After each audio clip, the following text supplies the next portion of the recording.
suing his neighbor, Stacy Benedum, for breach of contract and attorney fees. Court come to order. All rise. Have a seat, please. Case 2128, Hall versus Benedum. Thank you. You're welcome. Mr. Hall, you and the defendant are neighbors, Yes, ma'am. and your houses are right next to each other. Hers is on the corner, mine is Right next to her. Yes. Got it. What your complaint is that I see where those two, the truck and the vehicle behind it, The trailer, yes, ma'am. the trailer. The property to the left of that is your house, Yes, ma'am. and the property to the right of that is the defendant's house. Yes, ma'am. And it is your claim that the defendant, in writing, agreed to sell you that little piece of property that looks like it's been carved out of her property. Yes, ma'am. Because you had a narrow driveway, you wanted to park these two vehicles. Yes, ma'am. Based upon that agreement, you went ahead and did some work on that piece of property. Yes, ma'am. You put down gravel, you planted flowers, all to make it look as if that piece of property was part of your house. Not so much to make it look like it's part of my house so I can get in it, because the agreement was that there was 3 pine trees there prior to her telling that I can buy the property. No. The 3 trees that are there had nothing to do with this except that they were taken down. And were they taken down and the removal of the trees was paid for by you or by her? By both of us. By both. Okay. So you asked to have the trees removed, and you both paid to have the trees removed. Okay. Not only did you cut the trees down, but you took that property and made it look like yours. You say that there was an agreement in writing for her to sell you that piece of property. So I'd like Yes, to ma'am. see that agreement. Yes, ma'am. There's no agreement in writing. Don't say anything. The very top line. Just a second.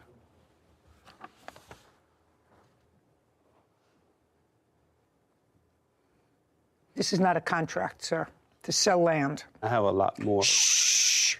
Not a contract to sell land.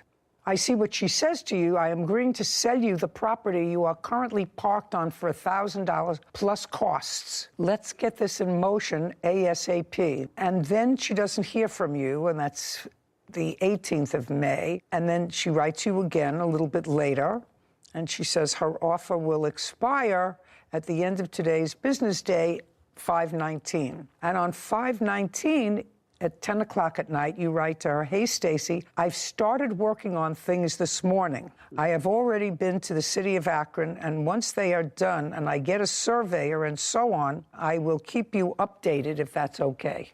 Last, everything is time sensitive, and I'm working as fast as I can to get the approvals. Just now seeing your texts." Right. Okay, The so next that's day. what you're relying on as a contract to purchase property. Well, the fact that she said that she would sell it to me, and I started all the motion like she said to do.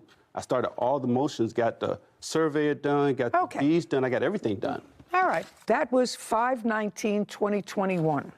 So show me what you did based on this and what you spent based on your belief that she had agreed to sell you the property and you had an agreement for sale, which is like a contract to sale of property. Most people know that when you sell a piece of property, you get a survey, you put it in the contract, you have a contract when the property is going to be transferred. That property would have to be surveyed because clearly you're carving a piece of property out of her property. I want to see what you did and what you spent, because if you spent money based on this, I may consider that as part of your lawsuit, because then it turned out she didn't want to sell you the property. By the way, I wouldn't sell them the property either. It makes your property look ridiculous. It does. We never agreed to sell the property. Okay. Did you write, "I am agreeing to sell you the property you are currently parked on for $1,000 plus costs"? Yes, I never agreed to sell the property until I told him he was no longer allowed to park there. It was never discussed. What is this? Depending on the stipulation that my mortgage company requires, which is an appraisal, they had to approve the selling of the property. All I'm interested in is this one line. The other ifs fall after that. It says, "I'm agreeing to sell you the property you are currently parked on for $1,000 plus costs." Yes. Okay, so you did that. Yes. I want to see the things that you started to do right after May 19th. You said, "I've already started working on things this morning." This is May 19th. "I've already been to the city of Akron." Yes. This is a receipt showing the $800 from the surveyor. Okay, may I see that, please? There's that one. This is a receipt from the attorney where I had the deed paperwork done. I'm looking for a date on this, sir. I'm looking for dates on these things. Look at this one, too. Okay, June 15th. What is this? That's actually when I paid to have the 3 deeds made up. That's the $450 that I had to pay to the attorney for him to make the 3 deeds up. And everything Stacey had to do was sign them. And that was June 15th. That was not quite a month later.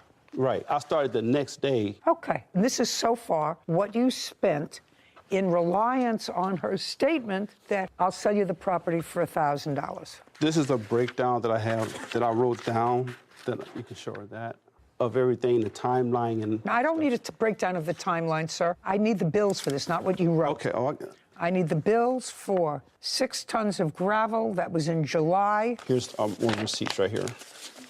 There you go. Did he ever give you $1,000? He never paid me.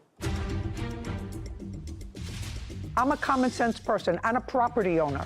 It was overreaching to think that you could buy a piece of that land for $1,000. Overreaching.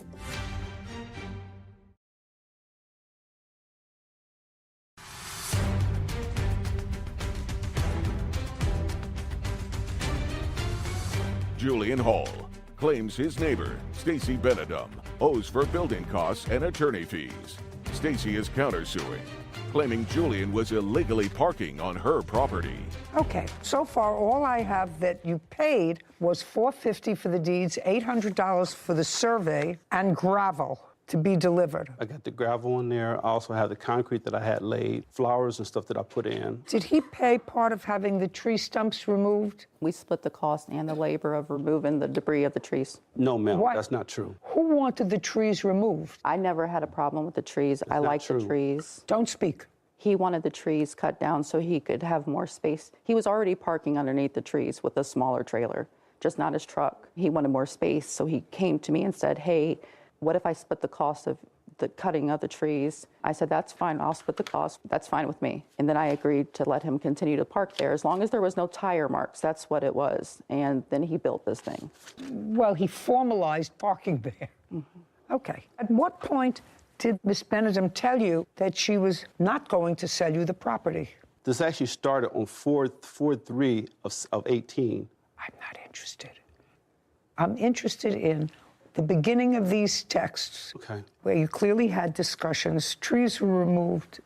I don't quite understand why she allowed you to remove the trees, and I don't understand the whole transaction. Because it wasn't my nice choice. neighbor. Just a second, it was your choice. You wanted to park there. That's what you wanted. But the trees was dying. I don't care if they were dying. I don't care if they were shriveled up. I don't care. You carved out a piece of property.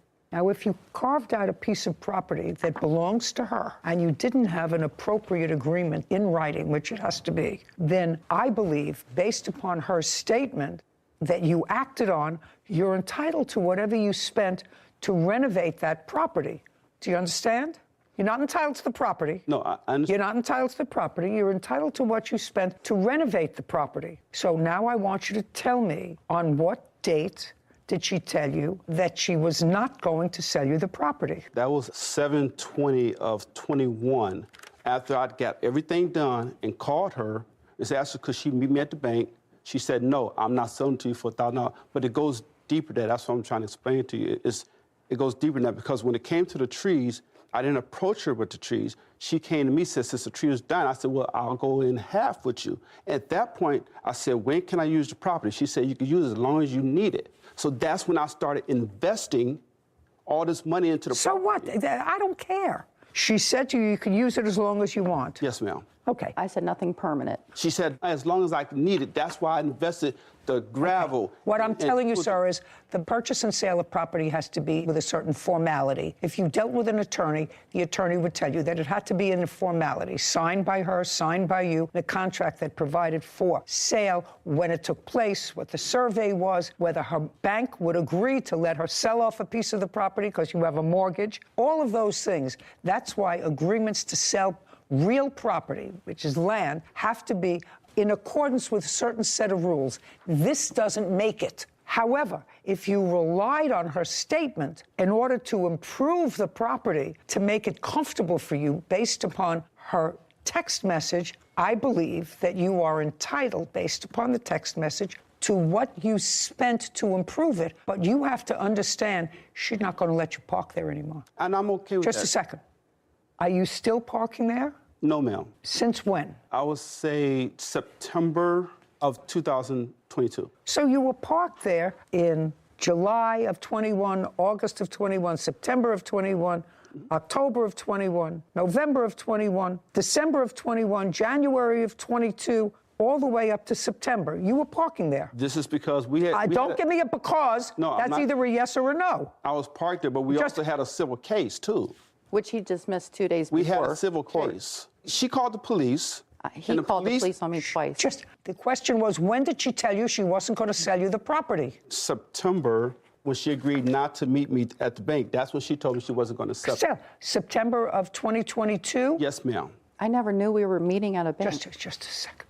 So I can do in better than that. September of 2022, she advised you. No, I'm sorry, it was August of 2021. Well, show me in August of 2021 that you told him you weren't selling him the property. Here's, Okay, I'll take both, Kevin. Thank you. And this was after she agreed. Okay.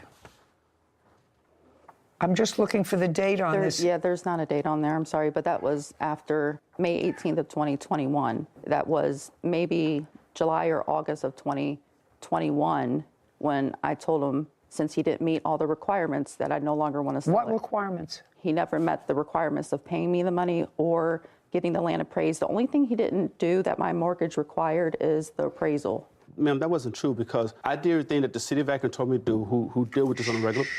Did you get an appraisal? I got the land surveyed. She didn't tell me about nothing about appraisal until after I got everything done. That's why you have a contract in writing for the sale of property, sir. I don't think you did anything intentionally wrong, but there was an appraisal that was necessary. Clearly, if she has a mortgage and a bank is giving her a certain amount of money on a parcel of property, and she wants to sell off a piece of that property, the bank is going to want to know how much the value of the property has diminished by her selling it to you. So you have to have an appraisal. Do you understand? I understand that. Okay, And you didn't have an appraisal. I'm not going to tell it to you again. And all I want to know is when she first told you that you didn't have a deal. So once she told you that you didn't have a deal, whatever else you invested in this property was on you. No, and I didn't invest anything else other than getting an attorney and paying everything I needed to pay him. Once she told you that she wasn't selling the property to you, what'd you need an attorney for?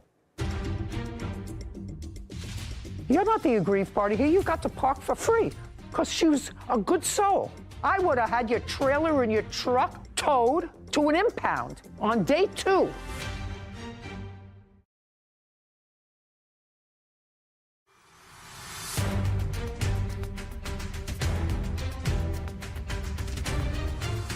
Julian Hall has accused his neighbor, Stacy Benedum, of breaking their agreement. Stacy claims there was never an agreement and is countersuing for parking fees. Once she told you that she wasn't selling the property to you, what'd you need an attorney for? Because I had already had an investment after she said she was going to sell it to me. Once the attorney got involved, he told me to dismiss the case. Then after that, like 3 days later, I moved off the property. Just a minute. So who brought a civil case? I did. When? Last year of 21. And what happened with that case? It was dismissed. What did you bring a case against her for? For breach of contract. It was dismissed because there was no contract. Your Honor, can I say something? What? He made all these improvements in 2018 before we ever discussed selling the property.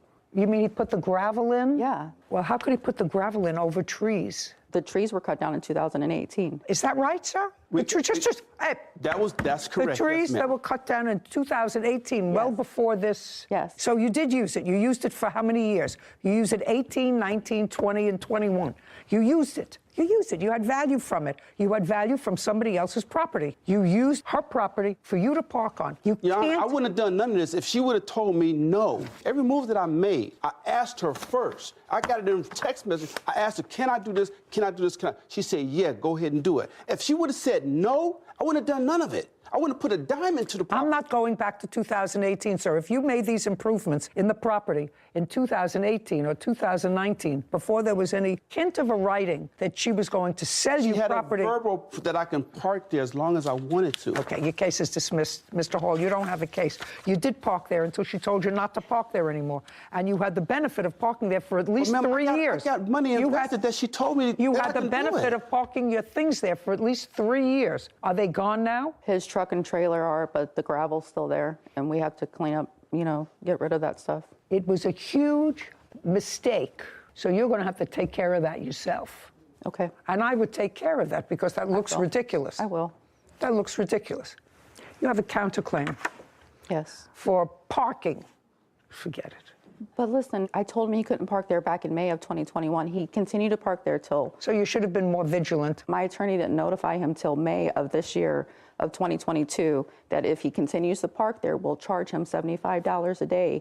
And he continued to park there until the case was dismissed in August of 2022. So I'm only suing him for May of 2022 to August of 22. And did he move it?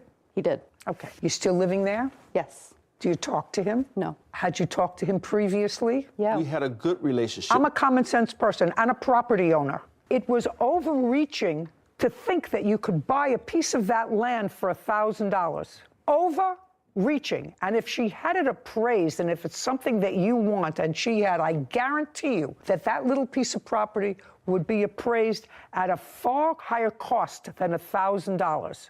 Guaranteed. And I guarantee you that her bank would say, you can't let him buy that piece of property for $1,000. How much of a mortgage are you carrying? $76,000. Not going to let her sell off that piece of property. You had the benefit of that piece of property for several years. I have to tell you that I really think that it's much nicer to look at plain grass than it is to look at a trailer and a truck from her backyard. Your Honor, I wouldn't have done none of it if you would have said do it. Do you know what your attorney said to you? I can't help you. You don't have a contract. And Mr. Hall, that's what I'm telling you. I can't help you.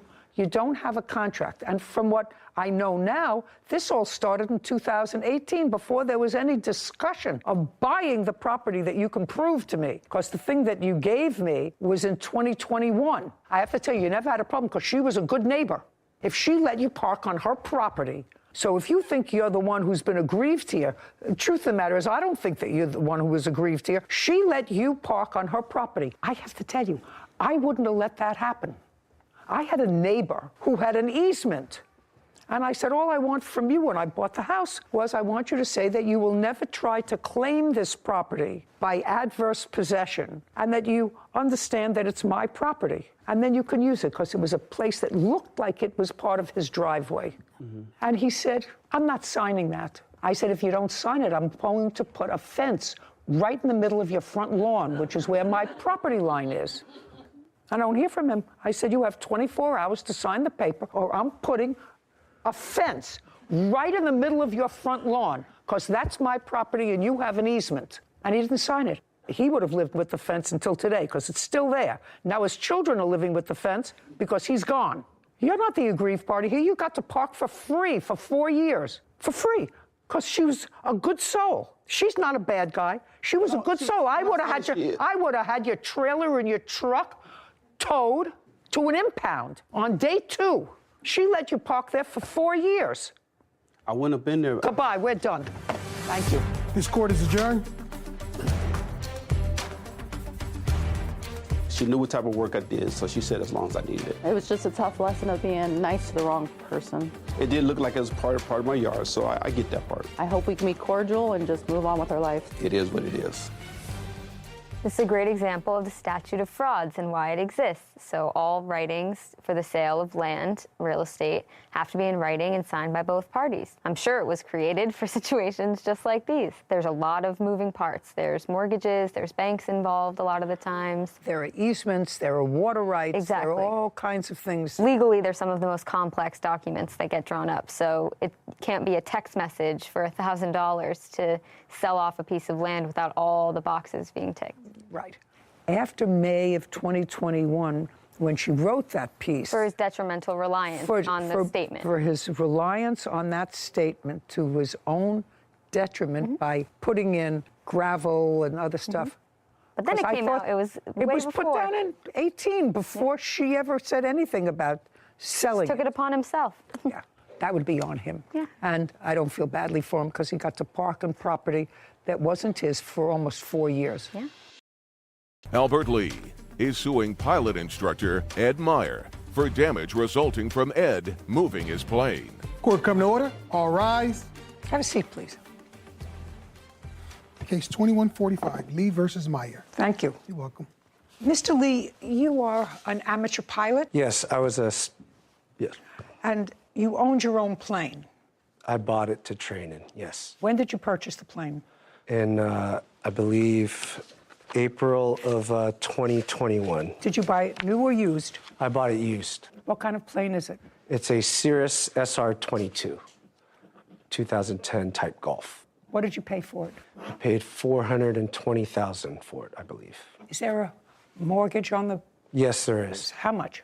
It's $2204 per month. You paid $425,000 for the plane. Yeah, I put a down payment on it. The outstanding balance is $347,000. The payment per month is $2,022. I don't need the payment per month. I just wanted to know what you paid for it and how much you put into the plane. Yes. The defendant is a pilot, licensed pilot, and he was giving you some training on the plane. Certified flight instructor, yes. It is your claim that at some point, you'll tell me when, that the defendant was operating the plane by himself. You weren't there. And he was moving it from one part of the FBO to another part, and he hit a cone and caused substantial damage to the propeller and the engine. And while you had your insurance did cover some of it, according to you, it did not cover all of the expenses, and you want Mr. Meyer to be responsible for that. So it's a simple question. Mr. Meyer, do you remember the date that you were operating the plane when Mr. Lee was not there? Yes. What date? It was in April sometime. April of 2022? Correct. Do you remember the date, Mr. Lee? Yes. What date? It's April 22nd. Would that sound right? Yes. Okay. And from what I read in the papers, Mr. Meyer had in fact taken you out, but then the weather got bad. You decided that you would make your way home and that he would get the plane home when the weather was better. Correct. And that was on or about April 22nd. I flew home on a commercial flight the day before on April 21st. And you stayed with the plane. Yes. Now, would you agree, Mr. Meyer, that if in fact you hit an object with the plane, it would be your responsibility? Yes. Because it would mean that there was some sort of negligence involved. Right. And then there would be the issue of damages. Mr. Lee, you were not present when this incident happened. I was not. Not present. I was not present. I was able. No, you were not present. I was not present. That's the answer. Was this witness present? He was not present, but he was the one responsible for procuring the evidence on what happened and how the propeller was damaged. Who does he work for? He has his own flight school, and he also manages my airplane in terms of the maintenance and the upkeep. Okay. Could you step up, please? Tell me your last name. Last name is Williams. Mr. Williams, were you charged with gathering the evidence to determine what happened to the plane on the 22nd of April? Yes, I was. And you're paid a monthly fee by the plaintiff to manage his plane. That's correct. Did you retain the defendant as an instructor, or did Mr. Lee? That was both decided by Mr. Lee and Mr. Myers to fly for him. But you He's did an not. independent contractor at that. You did not have anything to do with, as the manager of the plane, you didn't have anything to do with selecting Mr. Meyer. I did select Mr. Meyer to fly with Albert. You did? Yes. Okay. Because were you the one who introduced him That's to Mr. Meyer? That's correct. When, Mr. Lee, did you start to work with Mr. Meyer? It was probably a prior flight where we flew to San Francisco for a business meeting I had. After that, I believe it was... In what month? Roughly about the same month. In April? Yeah, in so April. You didn't maybe. know him for a long time? No, not very long. I'm going to get back to you in a minute, Mr. Williams. Prior to the defendant, had anybody else been an instructor for you? Yes.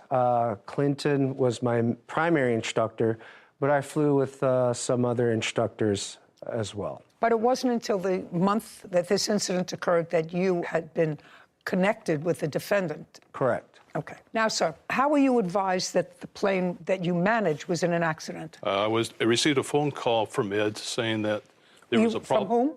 From Mr. Myers, that there was a problem with the aircraft after he taxied and did the run-up and returned the aircraft back to Signature in Las Vegas. We notified and contacted a Did you ask, what you would usually ask is what happened? Yeah, what happened? Just a second, and what did he say to you?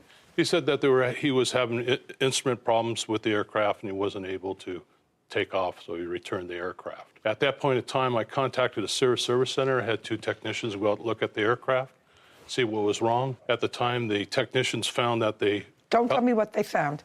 Okay. You can't tell me what they found. It's hearsay. They send me pictures of the damage of the propeller. May I see the photographs?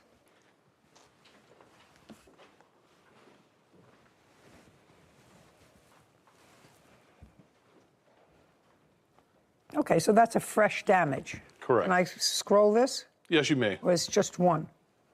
Okay, so you have a picture of that. You have a picture of the cone that has a slice in it. Correct. That's the object he hit. We also have a video showing the plane taxi and hitting the cone at the... I'd like to see that as well. Okay. Okay, let's see what we got. As you can see where the... Just one second. Mr. Meyer, is that a fair and accurate representation of where the plane was before you moved it? It should be on the last, on the far left side of that Learjet. Okay.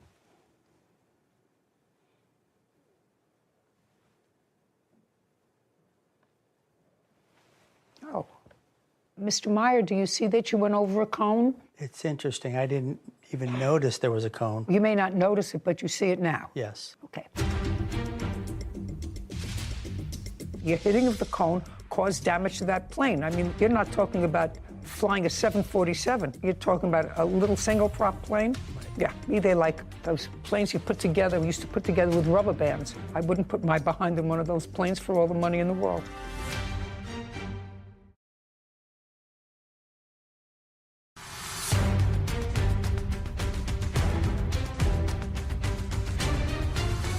Albert Lee claims pilot instructor Ed Meyer is responsible for damage after Ed moved Albert's plane. Okay. In all of my years of flying, which is pretty significant, I was an airline pilot too, I've never, ever experienced that in my life. Okay, but you see it now. Yes. It's not an on purpose. It's, you know, that's why they call them accidents. We don't mean for them to happen. Right. We don't mean for them to happen, but you do see that the plane did hit a cone. Right. Okay, and I have photographs of the cone that has a slice in it, and the same kind of slice from one of the propellers. Now, so that's conceded that Mr. Meyer did, in fact, hit the cone, which in all probability caused damage to the plane, caused damage to the propeller.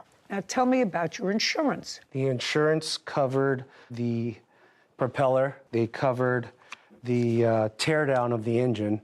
When something strikes the propeller, they have to tear apart the engine, make sure the components... Do you have those, I that do. paperwork for me? I'd like to see it. Okay, so here is the insurance-covered portion, and here is my covered portion that I had to come out of pocket to pick up the plane. Okay. And I can explain both invoices.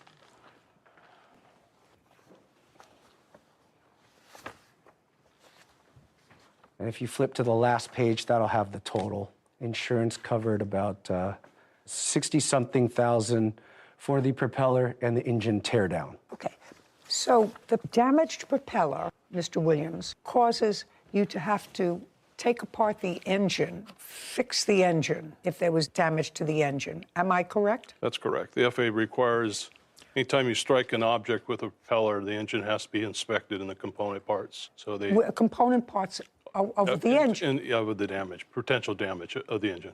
Internal damage that could be caused by striking an object. Okay, the insurance covered how much, sir? Mr. Lee? It's, sorry, it's on the invoice 60, I think it was 63,000, 64,000. It's on the last page. The last page shows a deposit of $63,000. Yes, that's it. The deposit was 40, balance due was 23. Did the insurance company pay the entire This entire $63,000? This is what was submitted to them. Yes. Okay, now I'd like you to take a look at this, Mr. Meyer. No, I'm going to actually ask Mr. Williams to take a look at this document. These are the items, Mr. Williams, that Mr. Lee says were uncovered. I would like you to go through all those items and tell me which of those items relate to the engine and which do not. Okay, is this the total? Carefully, because I'm going to potentially ask you about each individual thing, because there looks to me like some things that bear no relation to an engine. Okay, so most of the items that you see that are airworthiness on the airframe are the items that need to be inspected or replaced from the teardown. So your item 1, item 2, 3, 4, item 5, 6, 7, 8. These are all items that the repair shop goes through the engine and assesses whether it needs. Well, tell me how the brakes would be impacted. I don't think impacted by hitting the. Which invoice and I is don't this? know, but how brakes would be impacted by hitting a nose cone. Brake lining, I don't know what that is. Okay. Yeah, some of these items, Your Honor, such as one of these items, the brake lines, as you pointed out, is probably not part of the. Well, that's what I want you to go through, sir. Okay. Do you understand? I want you to take a marker, a pen, and circle, because I don't know a whole lot about Okay. airplanes, but I know a little bit about airplanes. I know what's routine maintenance and what has to be taken care of, because a plane either falls on its nose or falls on its tail, both of which I've experienced. Well, this is a small invoice. This is not your. This is a 12. Mr. Williams, don't ask him. I didn't ask you to have a conference with him. Okay. I asked you to look at that. You're the management company. I want you to strike those items that are not related to this accident and go through them very carefully, because Can I make a no, comment? Okay. nope, To you directly. nope. Okay. Can I ask you something? Can you ask me something? Yeah. Well, he should tell you those cones are made of plastic. I don't care. They're heavy cones. You hit the cone, and the plane flew perfectly fine before you hit the cone. It didn't run after you hit the cone. You don't have to be a genius to figure out the cone caused, your hitting of the cone caused damage to that plane. I mean, you're not talking about flying a 747. You're talking about a little this is a single prop plane. Right. Yeah, me, they like those planes you put together, we used to put together with rubber bands. I wouldn't put my behind in one of those planes for all the money in the world. The only items I can see, Your Honor, are 2 items that may not be related to the accident, items 7 and 8. Okay, may I have that back, please, sir? And you are familiar with planes, sir, is that correct? Yes. Okay. So what you're saying is item The circled item. 7 and 8. Correct. So we have There's a couple of invoices. we have right and left main gear, but which is 143 plus 270 plus 66. What about item 9? Pitch, trim, jab, nut, loose. What is that? Probably what they do during the inspection and the teardown, they go through the aircraft itself, make sure it's airworthy. So they probably caught another item or 2. You can probably put that on item that's wasn't part of the accident. The big ticket items are adding up all of these items, Mr. Meyer, that probably have no relation to the accident which you caused. Correct. Still bring the total amount to more than this court's jurisdictional limit. Can you tell me, sir, why your insurance, Mr. Williams, let's go back to you. You manage this plane. Can you tell me why Mr. Lee's insurance didn't cover all the damage to the plane? A lot of the prospective renters or instructors that everybody uses, or we used in this case, carry their own insurance for this type of incident. Their insurance covers basically downtime, loss of operation, or in this case. You mean Mr. Meyer Yes. would have his own? Do you have your own insurance? No. No. Don't you do a check to find out if they have their own insurance before you recommend someone? He had insurance, but it was lapsed. If you have insurance that's lapsed, then you have no insurance. Yeah, that's correct. So you're lucky that he's not suing you.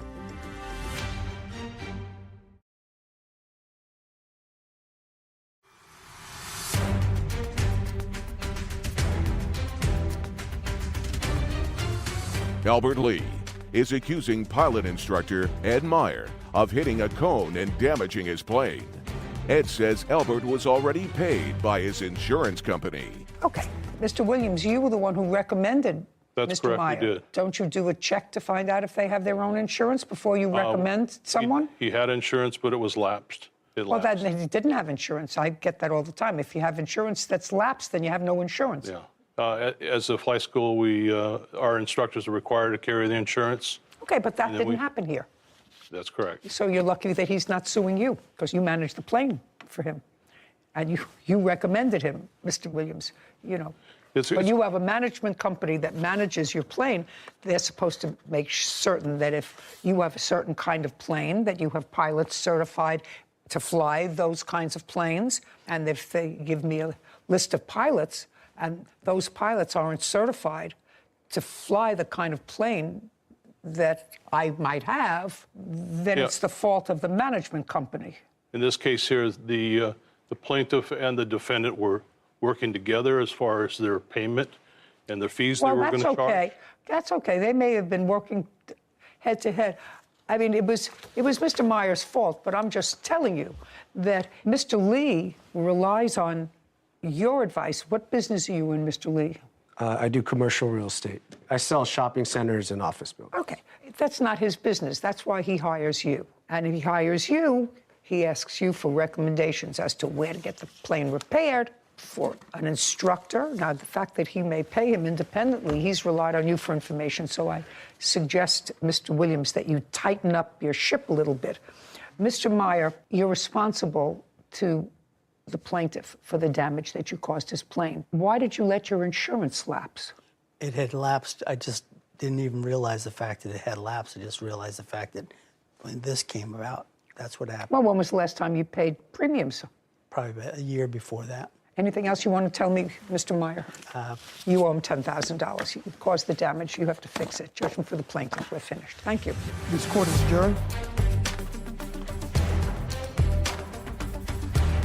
I understand her point, the fact that what she saw. I thought she's very fair. These cones are made out of plastic. It's hard to believe. It sounds like a gunshot when he hit the cone and triggered several warnings. And for him to say he had no idea, it's a little bit hard to believe. They don't have much weight to them. With the loud bang after you hit it, it's quite obvious that you should have stopped and shut down and inspect the damage. There normally is never a cone at the 12 o'clock position.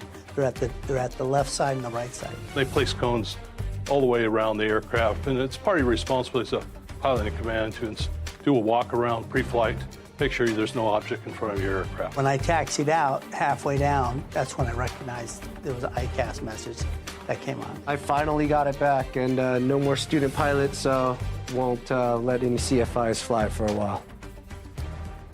You know what I thought about in this case, Sarah?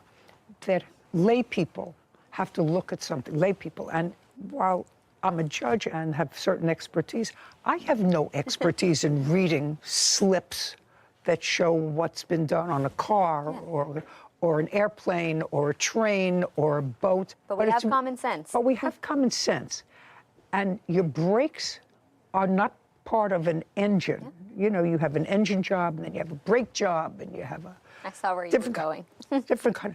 And, you know, if you have an accident that impacts on the right driver's door, if you put in a new wheel casing in the left rear door, well, that has nothing to do with an accident. Probably just an oversight. He did state that those two items were not part of, you know. He did. He did at the end. But it just feels a little uneasy when they try and slip those things in there, that just common sense doesn't ring true, that it comes from the Yeah, you know, front, back, you know, the head of a horse, the tail of a horse, it doesn't fit in. And there's really no difference between not having insurance when you're driving a car and not having insurance as a flight instructor.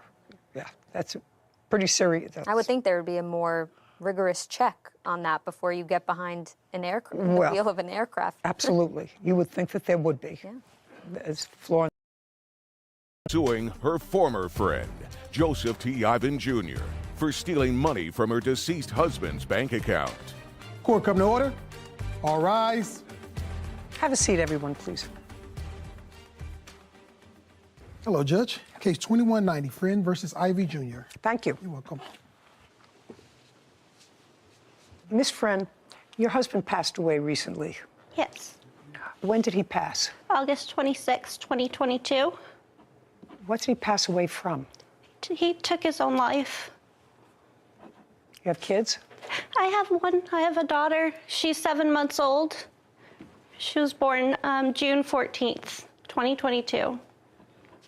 I'm sorry. Thank you. It is your claim that Mr. Ivan, after your husband's death, withdrew money from your husband's bank account. Was that a joint bank account or his own bank account? It was under his, but So it was his. Yes. So it was his bank account. It was. Did you also have a joint bank account? We just shared that one.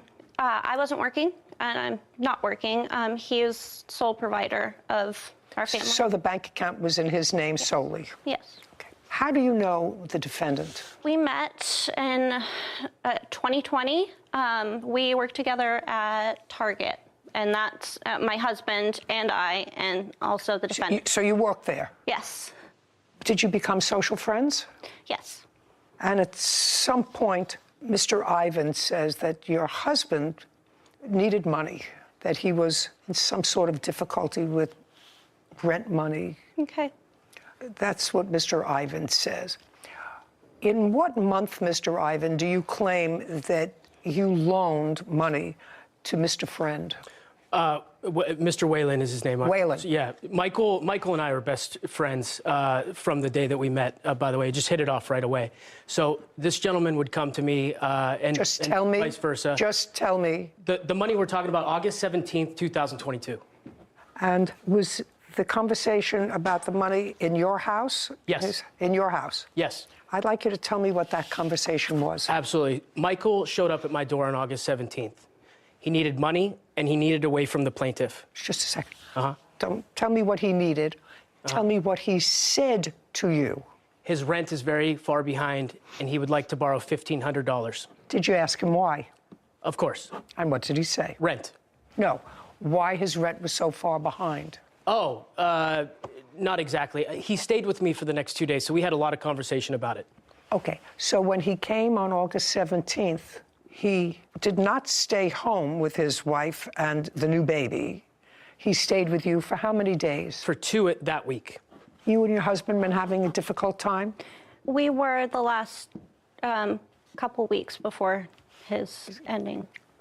And he did, in fact, stay out. Did you know where he was staying? No, I did not. Okay, but you knew he was out. Yes, I had asked him to leave. Okay. Now, his rent in his house where his wife and his baby was overdue. Yes, Your Honor. And he needed $1,500 according to you, so what did you do? I gave him the $1,500. Mrs. Friend, in June, July, August, was your husband working? Yes. Same job? He was working with Burlington, so yes. Did your husband have any problems that you know of with either drugs or gambling? I didn't know at the time. But do you know now? Yes. What kind of problems did he have? He was struggling with use of cocaine. Okay. So that would account for his need for money and also for problems. Okay. Your husband was a young man. Did he have any life insurance? He did, yes. He did. How much? It was, oh my goodness, it was $200,000. Did the company pay on his life insurance? No, because he committed suicide? Oh, it wasn't that. It was he had lapsed his payment. So I think his last payment was, I believe, in May, and he did not pay it. So because of that, they did not. It lapsed? Yeah. It might not have been effective anyway since he took his own life. Okay, so you lent him $1,500. And how did you repay yourself and when?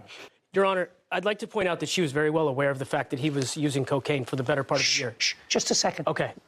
Mr. Ivan, not necessary. Okay. I repeat myself because that was our agreement. Michael was at my house a week later also. He logged onto my phone because he no longer had any belongings. He no longer had a physical wallet or a phone. in his possession. He lost them. Miss Friend had his wallet, but I can show you that later. For now, he's asking me if he can put his memorized information on my digital wallet, which I can show you now if you'd like. Yes. It's still on my phone to this day. His information. Correct. Okay. With the agreement. Just a second. I could understand you taking back the $1,500 because you say that was his agreement with you, as was sort of buttressed by the fact that he put his banking information on the card. But why would you transfer any other money other than the $1,500 out of his account?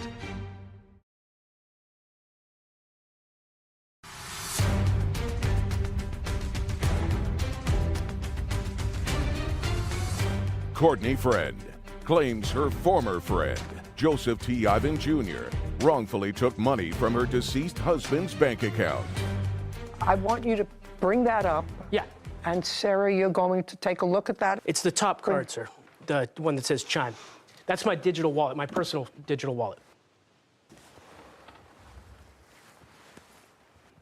So it's the same as when you put something in your Apple Wallet and you can pay using, I'm trying to think of the easiest way to describe this to you. If you log in to check your bank balance, you can save the card to your phone, so it makes it easier to pay with your phone. So it looks as if Mr. Friend logged in to the defendant's phone with his credentials and information. So that There's also latest transactions. The very last transaction was from 10/1/22. And how much was that for? $80 at a market. Then there's some gas stations. That's for October. Prior to that. There's a list of just latest transactions. That's all those are the total transactions. Yeah. That you made? Well, just a second. There's an $80 transaction, according to Sarah, in October. Yes, ma'am. So the way was that your transaction? It was. Okay. I have. Well, just. I'm sure they'll match with whatever. $236 worth of charges. I charged $236 worth of charges. From my husband's passing till. Hold on. Hold. Well, I have $80 in October, but in transfer to, who is that? That is $1,400. That is the deceased. Who transferred that? I transferred it. That is a GoFundMe account. And we'll get to this. The check that came through after he passed away hit my phone because he loaded his card onto my phone. The agreement was that I pay myself back when he was still alive with the funds that are on that phone. Just a second. The remaining I sent to a GoFundMe account. Why did you do that? Just a second. I can almost understand Mr. Ivan. Yeah. Because what your position is, and I actually believe that it's accurate that your friend came to you. 100%. That your friend came to you in need of money, that he and his wife were having difficulty, that he had an addiction problem, that he probably spent the rent money on his addiction problem. All of that sort of makes sense. And even though resorting to self-help after he passed, I would frown on. I would say this is a debt that's owed by his estate. And I could understand you, who had access to his account, taking back the $1,500 because you say that was his agreement with you, as was sort of buttressed by the fact that he put his banking information, and it's his sole banking information, on the card. But why would you transfer any other money other than the $1,500 out of his account? Into his family's name, Your Honor, and I can show you why. I have transcripts with everyone that knows us. I could have a dozen people here. I'm sorry, I could have a dozen people here with me to make this claim, but this is a very sensitive situation for a lot of people involved. So I'm going to fight this fight on my own without them here. Just a second. And they will all tell you that this is the last person on earth that should have that money. Just a second. This is not about you making a judgment or about 30 other people making That's what Michael asked me just to a do. second. Sir, unless you have a writing from the deceased that's authenticated in the same process as would authenticate a will, you have no right to make that judgment as to whether or not his wife and or child, I assume he died without a will, is that correct? Yes, that's correct. Okay. So under the laws of practically every state, if you die intestate, which means you die without a will, there's a certain order of people who inherit your money. Your spouse, your children, it goes sort of in order. There's a pecking order. You have no right to amend that. You actually don't even have a right to repay yourself after he's dead. You have no right to do that. But I can actually understand your sense that unless you paid yourself, you weren't going to get your money back. I can understand that. But whatever your intentions were, sir, you have no right to do anything else with the money in that bank account. May I? Am I making myself clear? I hope so. Is that clear? Yeah? Brought me right back to Will's Trust and Estates. So, Yeah, right. Go ahead. Your Honor, Michael and I had an agreement, okay? So whether or not he's here to Just stay- a second. You and Michael had an agreement that you made a loan to him in the amount of $1,500, and in order to secure your repayment, I read your answer, sir. Yeah. He gave you his account number, and according to you, he said, when I get paid, you can take the money back that you loaned to me. That's $1,500. May I continue? I've only used $236. That's all that I've used. $236, and I can show you the math here on this spreadsheet, but let's start with $1,500. $845 he paid back to me on August 24th, a week later. Oh, okay, hold on a second. So $1,500. That's right. And he paid you back what? $845 on August 24th. Good for him. Right. Did he pay you back by Michael? Just listen to me. Don't play. Did he pay you back by coming to your house and giving you the money? Or did he? Digitally. Shh. He paid you back digitally. That's right. May I see that, please, Kevin? Using my phone and his account. Shh. So now he owes you $655. That's right. Okay. Kevin, I'd like you to show this to the plaintiff. Have you seen this? No. Okay, I'd like to show this to the plaintiff. So Mr. Ivan acknowledges that your husband, Ms. Friend, pay Yes, attention, yes. that your husband paid him back more than half of what he had borrowed. Now, then you took back, Mr. Ivan, from the account, how much money? $236. No, that's not true. Shh, We can go line by line. shh.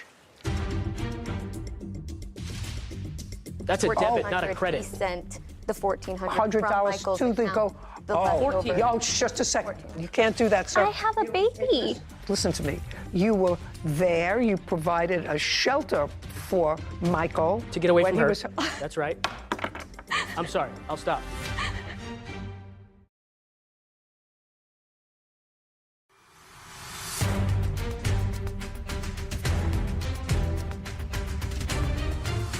Courtney Friend has accused her former friend, Joseph T. Ivan Jr., of stealing money from her deceased husband's bank account. Which of these charges? There's an $80 charge, a $60.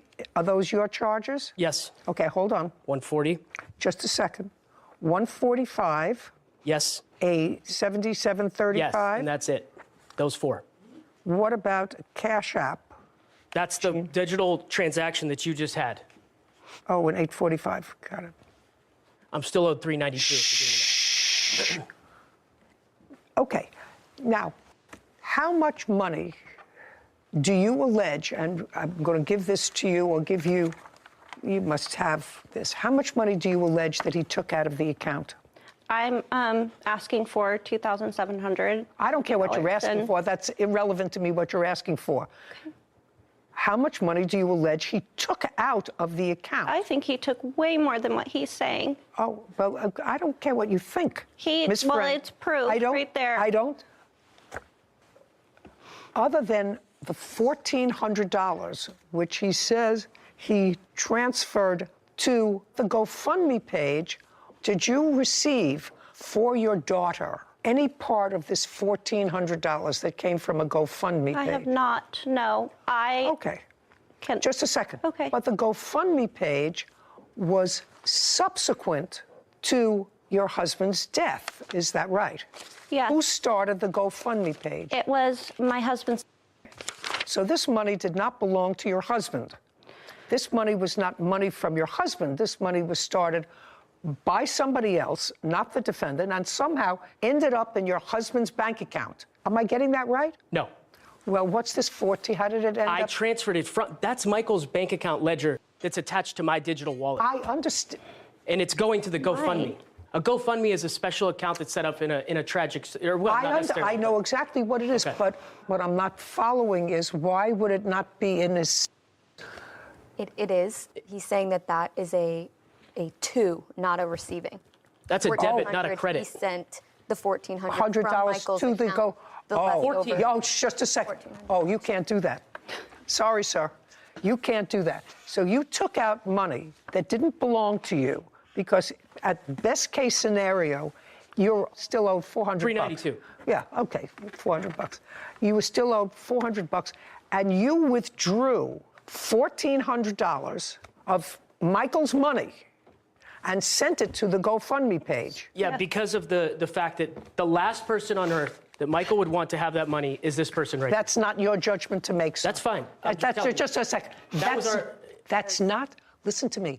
I tried to explain to you Okay. what the laws of intestacy are in this country. If you die without a will, there are certain people who get your money, whether the deceased hates them, wasn't talking to them, it doesn't make any difference unless he and his wife are separated by a lawful separation order by the court. She and his daughter are entitled to this money, and it's not up to his best friend or his best friend's friends or other people to say he was angry with her, she threw him out.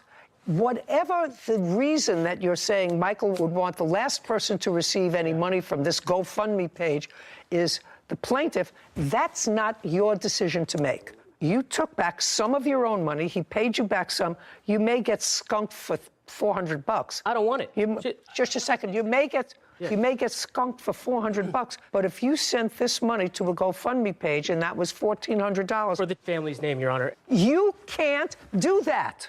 That's fine. I did it because Michael would not want her to have it, so I gave it to his family. Okay. Well, you can't do that, sir. I have a baby. I'm not faulting you emotionally, sir. Yeah.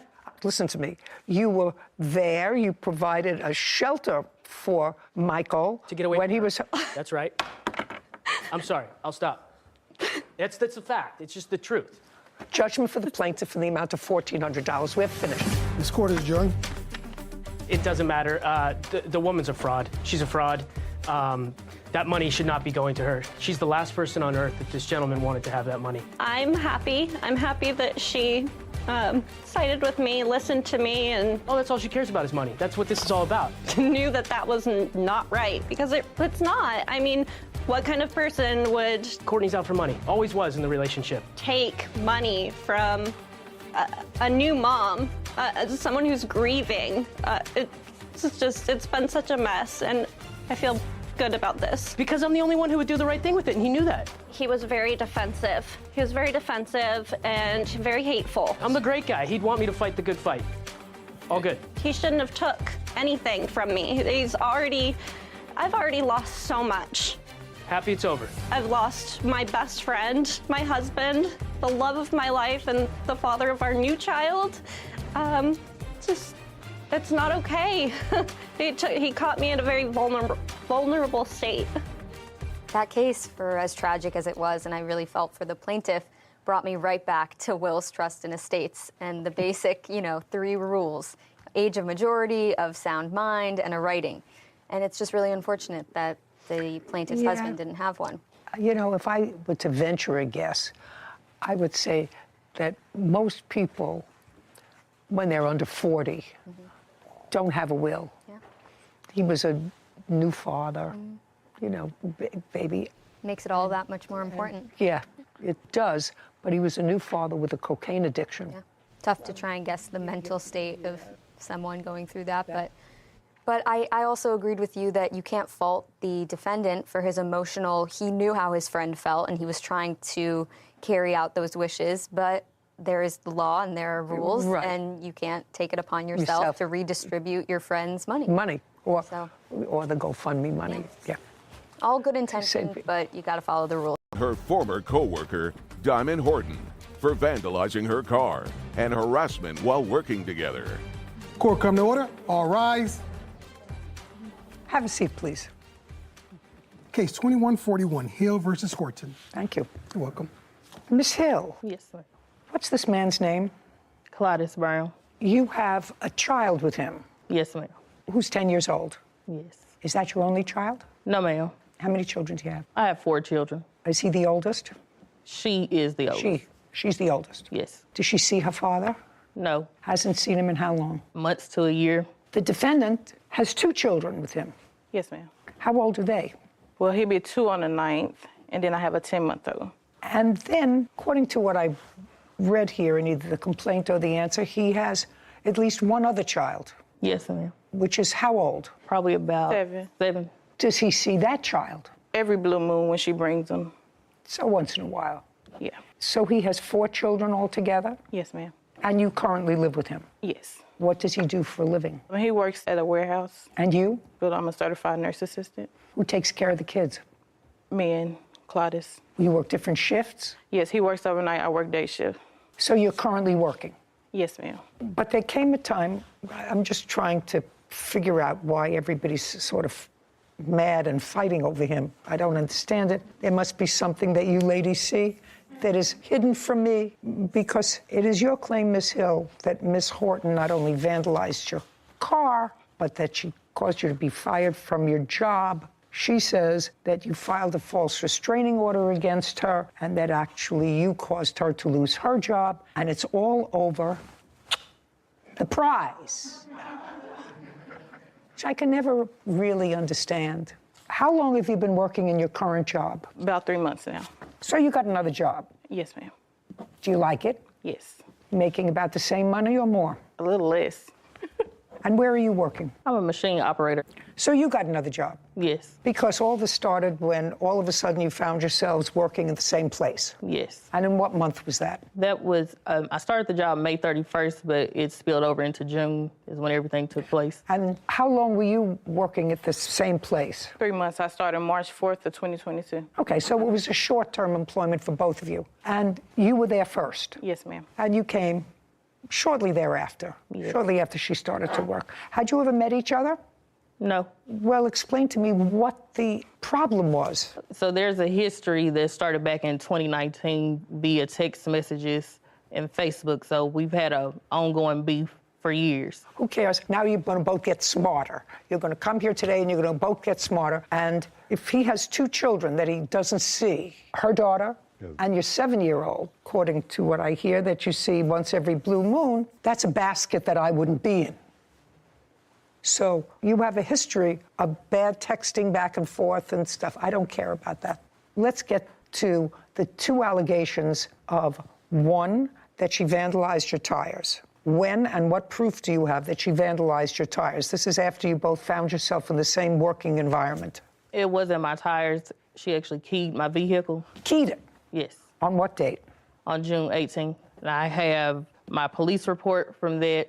Okay, I'll look at the police report. Did you see her key your car? I did not see her, but I requested video footage from the job, and they stated that they would give me the video footage. Do we have it? We don't have it, but the city attorney was unable to receive it as well. But I have a letter from the city attorney. You don't have it here for me, and you didn't see her key your car? Yes. What we're here for is a trial, so I need what proof you have that she keyed your car. I assume your car was at work? Yes. When it was keyed, okay? And I'm assuming that you don't like each other, that things got nasty, heated on social media, back and forth. I'm assuming all that is true. All I need for you to show me is proof that she keyed your car. Well, I have audio recording from HR where they're stating that everything was initiated by the defendant. And Arkansas is a one-party state, so I can play the audio for you. Oh, was she on the audio? They're talking about the video in the recording and that they were supposed to give it to me. Can't help you. Okay, this next part of your case is that she caused you to lose your job. Yes. Go. So I have my termination letter stating that the defendant... I'd like to see a termination letter. It's a joke.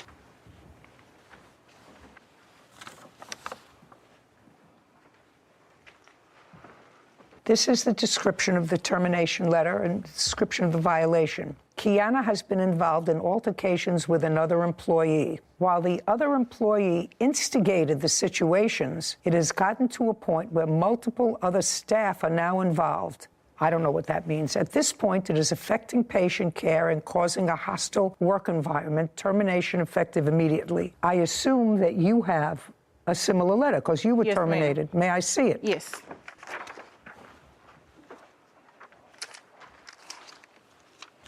I also have a final warning. Just a second. Okay. On Wednesday, June 15th, 2022, Diamond, that's you, Yes, ma'am. was given a final written notice concerning harassment of other employees. It has since been reported that the harassment has continued. Also, multiple other staff have been pulled into this situation to the point that it's affecting patient care, and it's a termination letter. Okay. So I'm assuming since you got this, you were notified previously about having any communication with each other. You were not. I was out for COVID. I had just got back to work June 15th of 2022. And I found out that Hill was working there. I never knew she was working there at all. And so I got That's called not to the true, Your office. What was the beef about? I don't understand. The other baby mama is the reason why we're into it. The 7-year-old's mother? Yes. The 7-year-old's mother? Yes. Yes. And later today, How much money in total did you pay Miss Goodwin for her work in planning your wedding? I paid her $50. Well, don't you think that's ridiculous?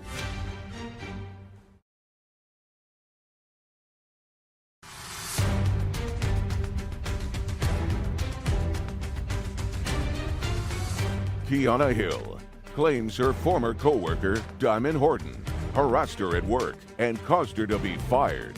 Diamond is countersuing for filing a false restraining order. My question was a relatively simple one, because I'm going to make this as simple as possible before I probably dismiss both of them. I would like to see, after June 15th, 2022, up until the date of the termination, which is June 23rd, 2022, how the harassment continued. I would like you to show me from June 15th. The actual date was June 14th. Well, this says June 15th. I wasn't working. Shh. She This actually violation. harassed my friends as well. We have the date timestamp. I just want you to show me after June 15th, between June 15th and June 23rd, Yes, ma'am. what further acts that you allege are acts of harassment occurred. I have the schedule showing the date.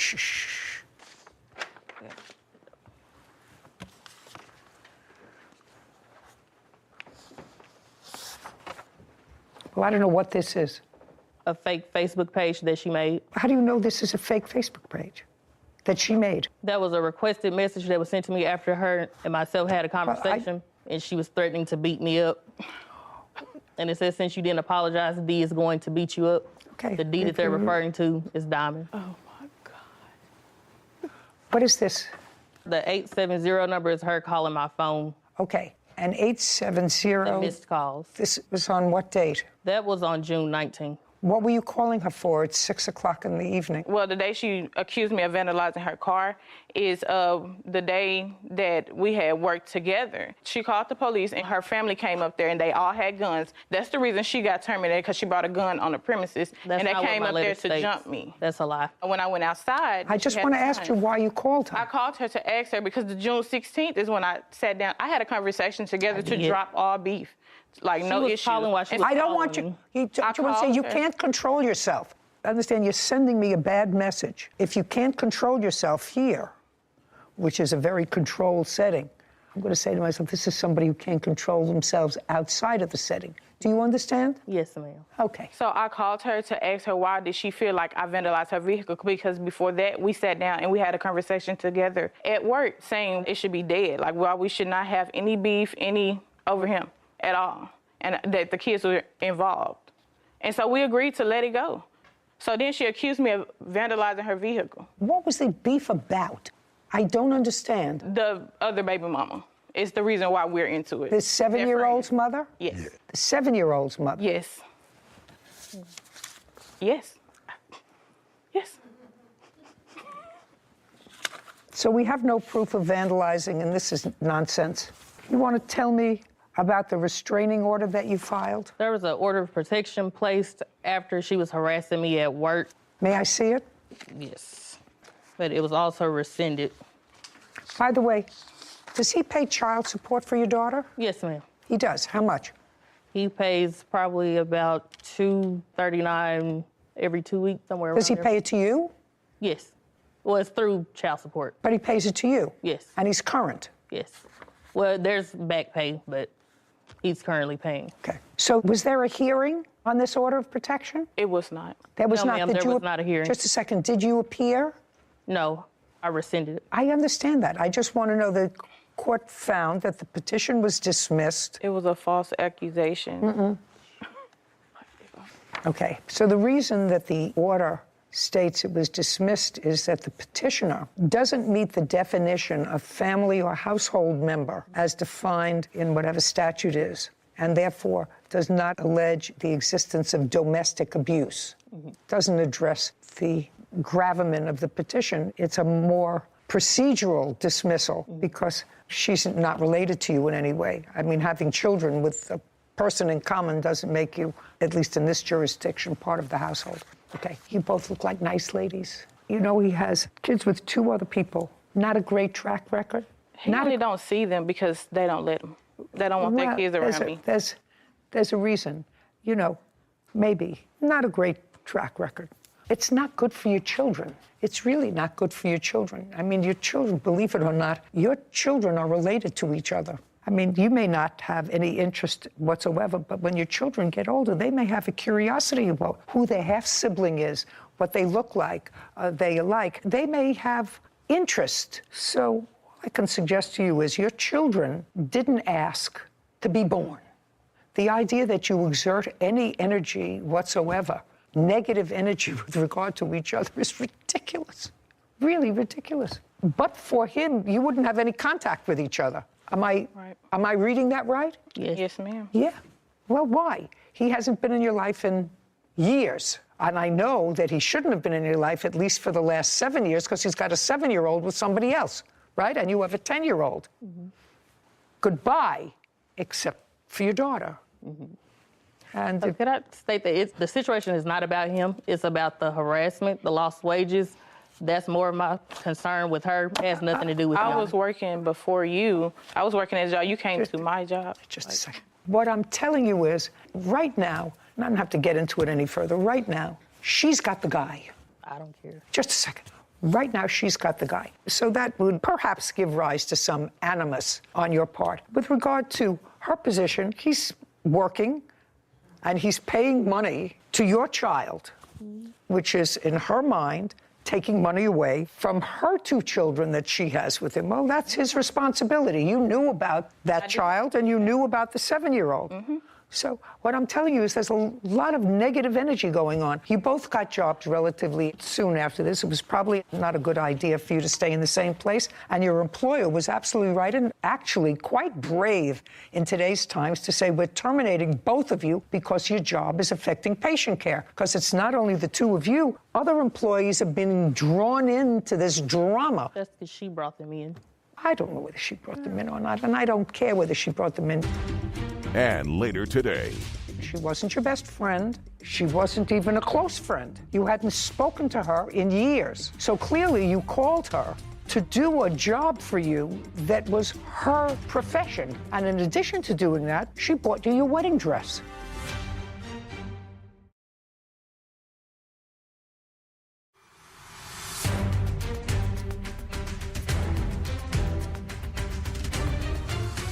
Kiana Hill claims her former co-worker, Diamond Horton, harassed her at work and caused her to be fired. Diamond is countersuing for filing a false restraining order. Now, of all the places that you have to work, you had to work in a place where she was working. I didn't know she worked there. And she didn't know that you were there. She did on the first day that I started, and she told everyone who I was and what the situation was. I was out for COVID. Okay, who cares? Anyway, cases are dismissed. Goodbye, good luck. This court is adjourned. I feel like the judge, she made the right decision. She didn't listen. Because I'm with her baby's father, which is now my baby's father. He had nothing to do with this situation. I just want to be there for my kids. You know, to his credit, he's paying support. Sure. Has a job. Has a job. And I don't know why these two women feud when, according to plaintiff, she has no interest in him anymore. And she's getting support. She's getting support. I just don't understand. There are so many things that life has that present obstacles. Why fight over a guy? There's many good causes you could get behind and fight for. Let's choose one of those. Right. Case number 2149, Goodwin versus Philpott. All parties, please step forward. Manuelita Goodwin is suing wedding planner Kayla Philpott for repayment of items purchased for Kayla's wedding. Miss Philpott, how long have you known Miss Goodwin? Since I was a child. I don't remember much of her when I was a child, but she remembers me as a baby. Well, I don't know what she remembers. You were getting married. When? What was the date of the wedding? May 6, 2021. Where was the wedding supposed to be held? It was going to be held in Turlock. Is that a wedding venue? Yes. How many people were coming? It ended up being around 25 people. It was kind of small. How many people did you invite? 60. But 25 came. Yeah. It was during the height of COVID. Tell me, when you contacted Miss Goodwin, you contacted her because you knew she was a wedding planner, right? Yes. And when did you contact her? I believe I contacted her in January. And at the time you contacted her, had you made any wedding plans at all? Very little. Okay. During the course of your wedding planning, she said she would help you. Yes. Prior to January 2021, when you contacted her, when was the last time you saw her? I can't even remember. Well, was it in 2020? No. 2019? No. So you hadn't seen her in at least 2 or 3 years? Yes. How many times in that 2 or 3 year period did you communicate with her by text or by phone? Never. So the reason that you called her in January of 2021 was to assist you with your wedding? Yes. And she did? Yes. That's why we're here. Yes. She said she laid out a whole bunch of money for you in planning your wedding and purchasing things for your wedding, and she wants to be reimbursed for that. So when you called and asked her to help plan your wedding, what did you ask her to do for you? I asked her to help me because I really didn't have a sense of direction of what to do for a wedding. And I asked her if she would pay for a decoration. And then I told her that I was getting my tax return and that I'd pay her for the decoration. And we started with that. Started with that. How much money in total did you pay Miss Goodwin for her work in planning your wedding? I paid her $50. Well, don't you think that's ridiculous? It is ridiculous, right? You called her and engaged her to be a wedding planner for your wedding. She wasn't your best friend. She wasn't even a close friend. You hadn't spoken to her or seen her in years. So clearly you called her to do a job for you that was her profession, her vocation. And in addition to doing that, she bought you your wedding dress. Yes. How much was your wedding dress? I ended up, we got a few dresses. The first one didn't work out, and I believe that one was $200. And then who paid for that one? She did. So the first one didn't work out. That was $200. Yes. And it didn't work out. Why? I didn't like the fit on it. Didn't like it. Okay, but you bought it. Well, she bought it. Yes. And where is that dress now? I gave it back, and we ended up returning it. Okay, so you got your money back? Yes. Oh, great. Strike that out. And what about the next dress? The next dress, it was from Amazon, and we didn't like the fit either, so we ended up returning that one. And that one was... Who ordered that dress? You or the plaintiff? I believe it was me. Okay, and what did you finally end up with? I ended up getting a dress from David's Bridal that I really liked. How much was that? I believe it was $500. Who paid for that? She did. So far you've paid $50 for her services, and so far, at least what I know, just for one dress, it was $500. Don't you think you owe her compensation for her work? Well, she told me that, she was really, really generous. She was giving, I did a lot of stuff, and I believe that I don't owe her because she offered to do that. It sounds stupid to you. Okay, I know, it sounds stupid to you. How much did you lay out for her wedding? In the receipts that you have for me, how much did you lay out for her wedding? $32,87.95. And when you asked her to be reimbursed for that money, what did she tell you? That she was going to pay some of it when she received her tax returns, actually her wife's tax returns, and also she was working overtime to pay me back. She also stated that she was going to be getting a judgment from a State Farm check that she would be making payments, and she did pay the $50 after she made a payment arrangement with me to pay $200 a month back. And she did make the first payment of $50, and from that point, she didn't make any additional payments. So we did work together, Your Honor, to try to sell the items that were at her sister's home. I requested both Kayla and her wife at the time to sell the items. They're sitting in her sister's garage in Stockton, where I do not live. I did come down for 2 weeks to try to help sell those items. Were any of those items sold? Yes. Did you get any money back from I those? did. How much? $106, and then I had to pay for shipping for those items. How much did you pay for shipping? $75. And the rest of the items are still in her sister's possession. Okay. $32.26. How much did you pay for your wedding other than the plaintiff's participation? $8,000. Did you pay that? My mom paid for the venue, and then I paid for the other things. How much was the venue? $4,000. So you paid $4,000. You personally, and what about your wife? Well, we share an account, so it was from both of us. What about her $3,200? Just don't have it. Just didn't pay it. Okay. Anything else, Ms. Goodwin? No. $32.26. Judgment for the plaintiff. This court is adjourned. She told me that a lot of the stuff was gifts. I don't have any more wedding woes. She did a great job with the wedding. She thought it was a gift. She's really, really gifted at that. Never gonna loan money to her again. That was a relatively easy case. I think even the defendant acknowledged, besides just relying on the goodwill of the plaintiff, she had no real excuse to not pay her back, and makes our job. Her employer, Sarah Adams, for lost wages and pain and suffering from a dog bite. Court come to order. All rise. Have a seat, please. Hello, Judge. Case 2177, Bazine versus Adams. Thank you. You're welcome. Ms. Bazine, you had a job as a dental assistant. Is that right? Yes. And you went to school for that? Yes, Your Honor. Where did you go to school? Medical Institute? Did you graduate? Yes. I gather you didn't like it. No. I say that because you didn't stay in that career path for very long. Just for my own curiosity, I come from a long family of dentists. Tell me why you didn't like being a dental assistant. Had to be a reason. Cleaning people's teeth and having them fight you and tell you that they don't have cavities when they do. You didn't like the whole experience? Yeah, all the explaining you have to do. Okay, got it. Wasn't for you. No. You've got it in your hip pocket should you ever need it again, right? Yeah. You have the degree. In any event, the defendant was a patient of yours. She came in as a patient. Yes. And you got to know each other, according to you. And she offered you a job at a place that she manages. You manage a store. What kind of store? It's in a appliance store, so we sell scratch and dent appliances. When was that? Oh, geez. This had to have been in May. May of 2022? Correct. Is that when you started working in the store? I started July 3rd. That was your start date? And what were your duties? Sales rep, she taught me how to sell the scratch and dent appliances, how to run the store, and help her manage it. I was making more commission, so I did take the job besides the dental office. So you worked in the dental office too? No. You left the I dental left office? the dental office so I could pursue more money. Okay. And you did make more money? Yes. There came a time, according to what I read in the complaint, that you, Miss Adams, asked the plaintiff to do an outside job for you.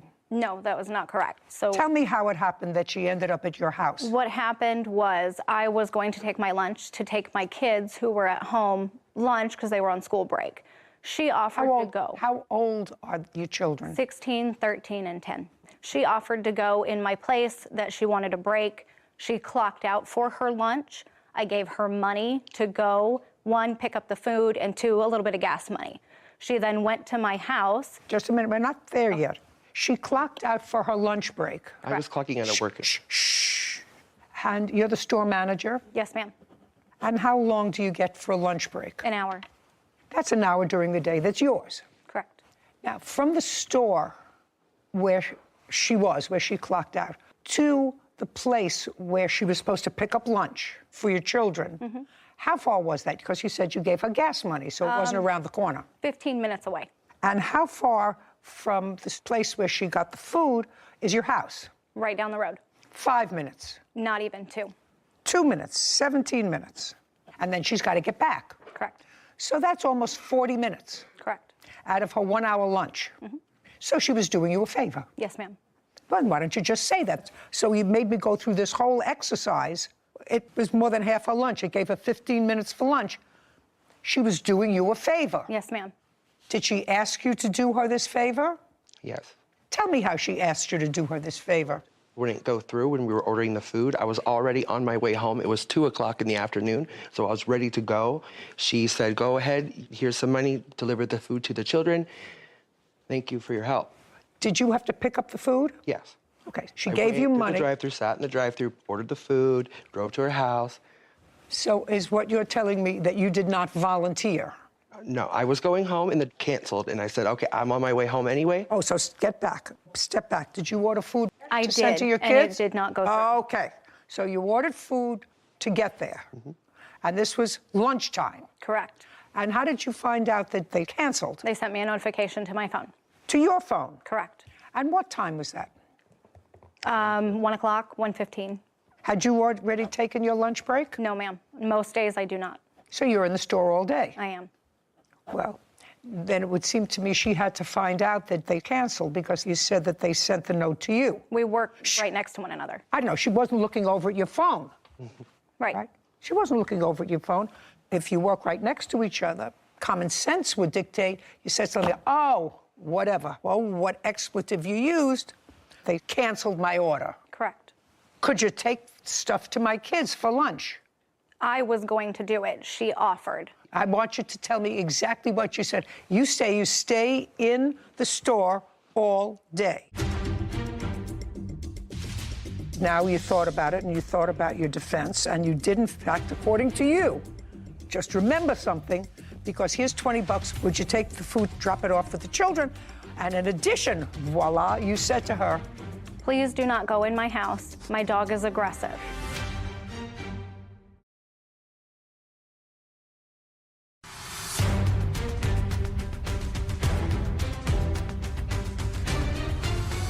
Mila Bazin claims her former employer, Sarah Adams, owes for injuries from a dog bite. Sarah is countersuing for harassment and slander. I want you to tell me exactly what you said. You stay in the store all day. Yes. Okay. But on and this she was ready to leave.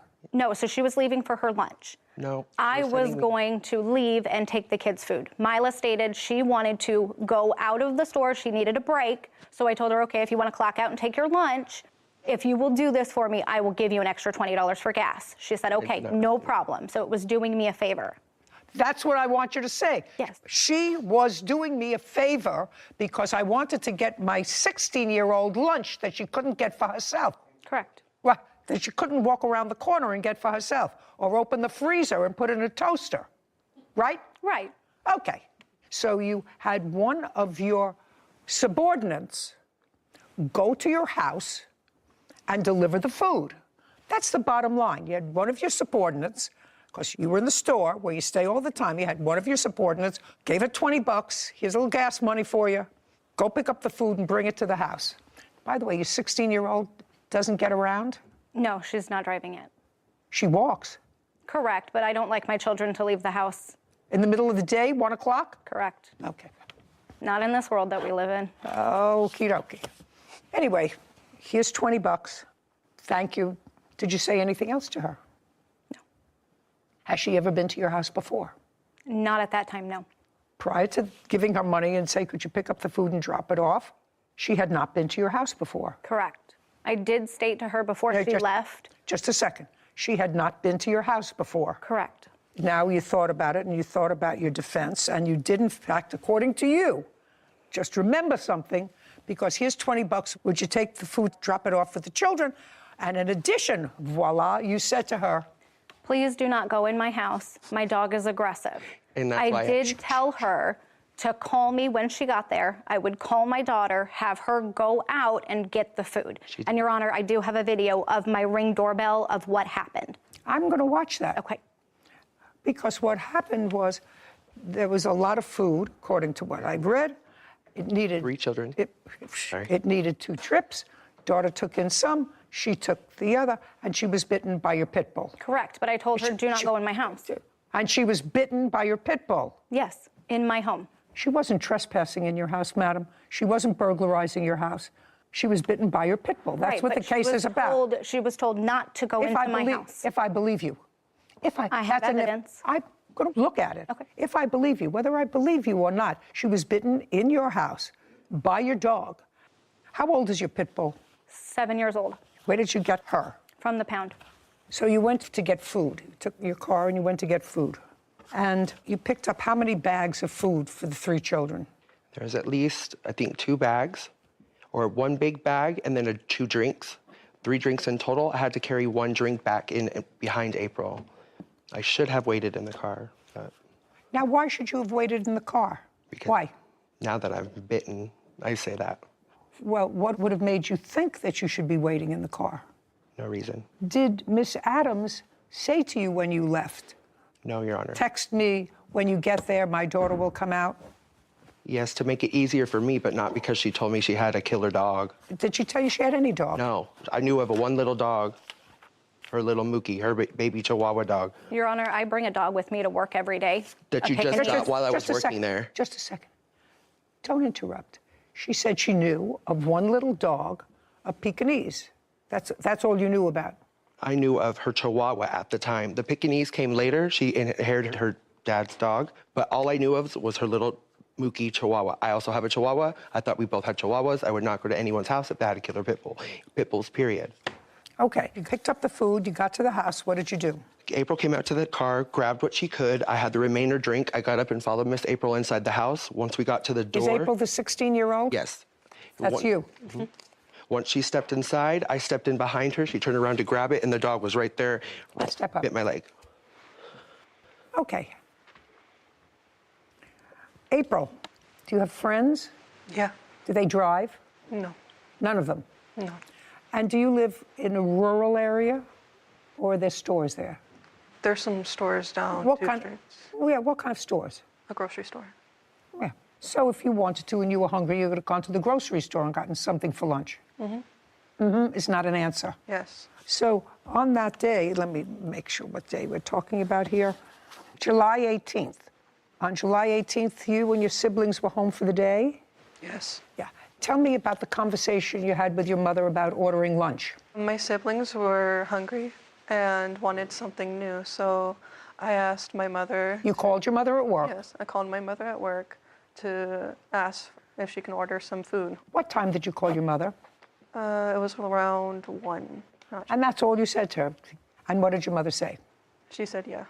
She said yes, but she must have also said, what do they want? I mean, they didn't want to go to the grocery store, so she said, what do you want?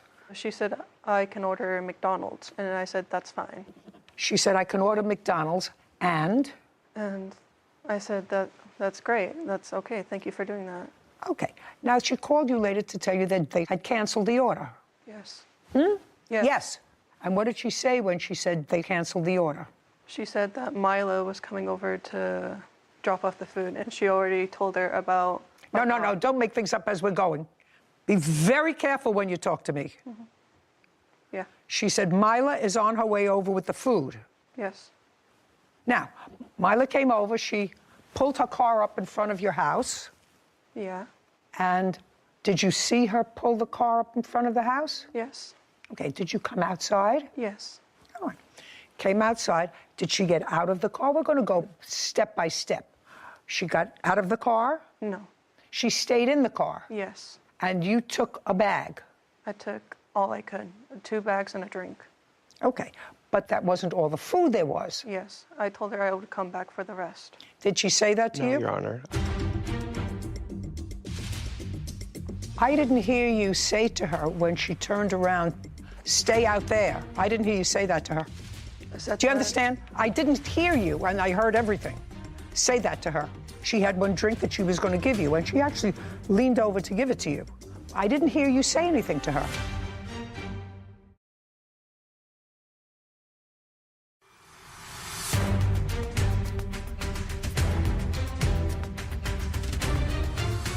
Mila Bazin is accusing her former employer, Sarah Adams, of refusing to pay for injuries caused by her pit bull. Sarah claims Mila already agreed to a $300 settlement. Now, she got out of the car? No.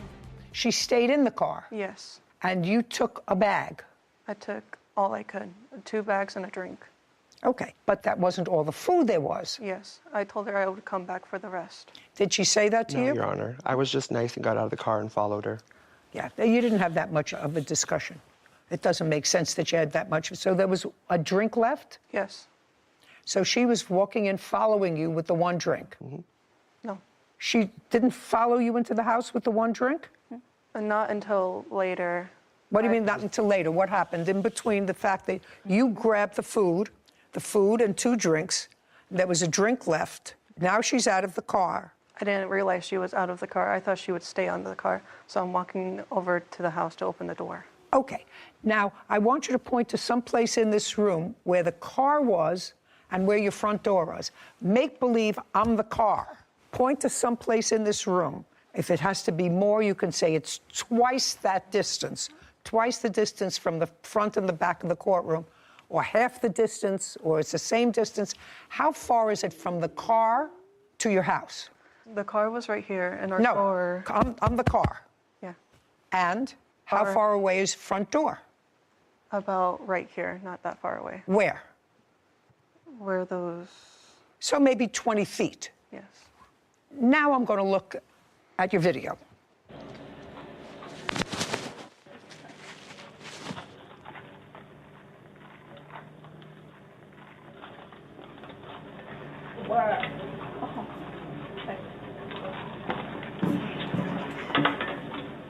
Got it?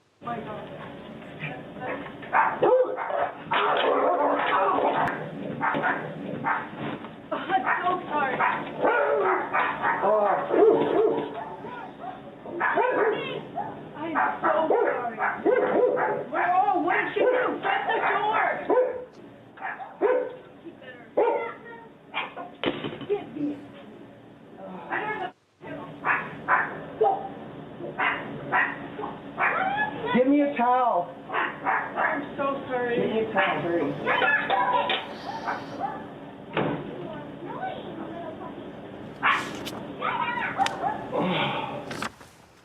I didn't hear you say to her when she turned around, stay out there. I didn't hear you say that to her.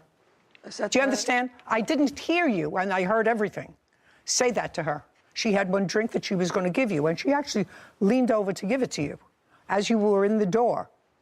I didn't hear you say anything to her. Stay outside, don't come near here. That's a long walk. I didn't hear you. Is that because you didn't say it? No, before the video, when I went to get... She was inside Oh, the we're car. going to hear it again. We're going to go right from the beginning. I heard you speak to your brothers, open the door, food's here. I heard that. I didn't hear anything else. I may have missed it. We're going to play it again.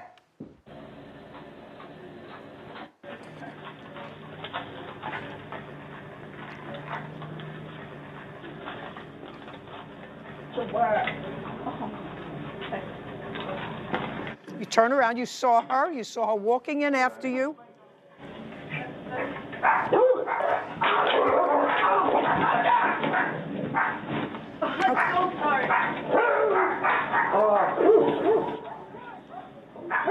Okay. Anyway, Ms. Bazin, as a result of this dog bite, according to you, you had some serious medical issues. It became infected, couldn't work for a period of time. Do you have any of the medical records? Yes. I'd like to take a look at them. I have them, the bill and the records. You want just the records? Yeah, both. Color coordinated by paper clips.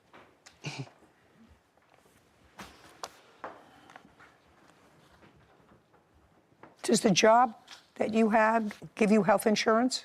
So I have access with Arizona, and they pay up a percentage of it, but not everything. Do you have what is left over that is your So they responsibility? wouldn't give me until the end of the year, I guess, but that's what they billed me, and they keep calling me every day saying I have. Your Honor, I have a text message from Mila saying that she had unlimited health insurance what and I they can thought bill her for whatever she wants. That's I would like before to I knew I present was that going for into you. surgery. Let's try not to talk to each other.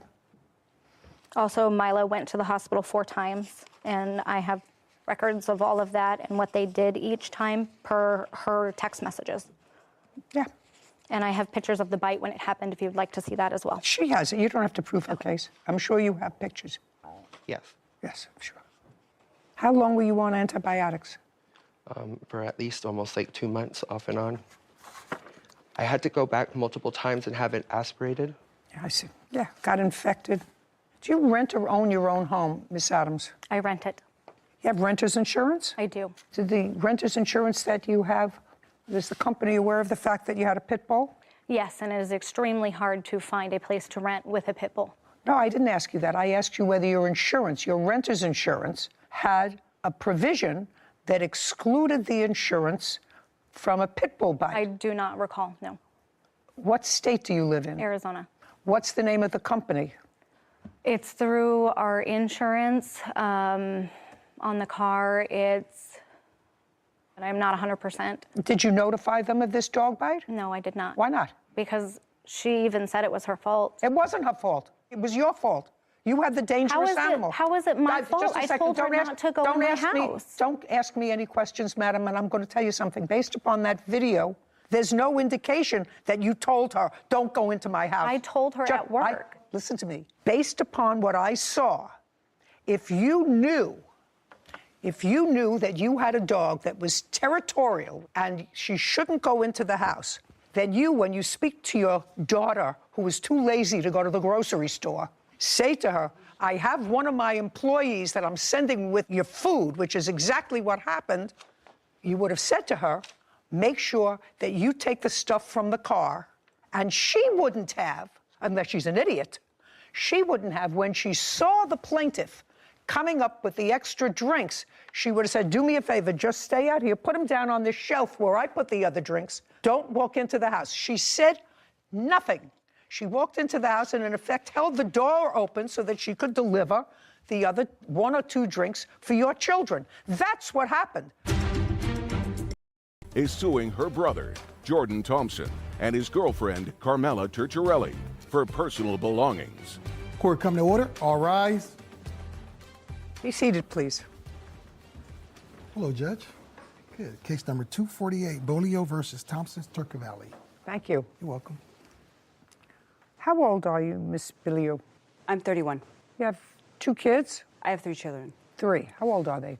I have a 10-year-old daughter and 2 sons that are 4 and 5. What kind of work do you do? I stay at home with my children. And how long have you been staying at home? Since my first son was born. So for 5 years? Yep, my first son. And what had you done before? Housekeeping, and while I was pregnant with both my sons, I did do beet harvest. There came a time, sometime, I think, was it last year, that you needed a place to stay. Yes. 2021. Yep. Why? September 29th of 2020, me and my boyfriend had broken up, so I had stayed in a shelter. Is your boyfriend the father of either one of these children? All my children have the same father.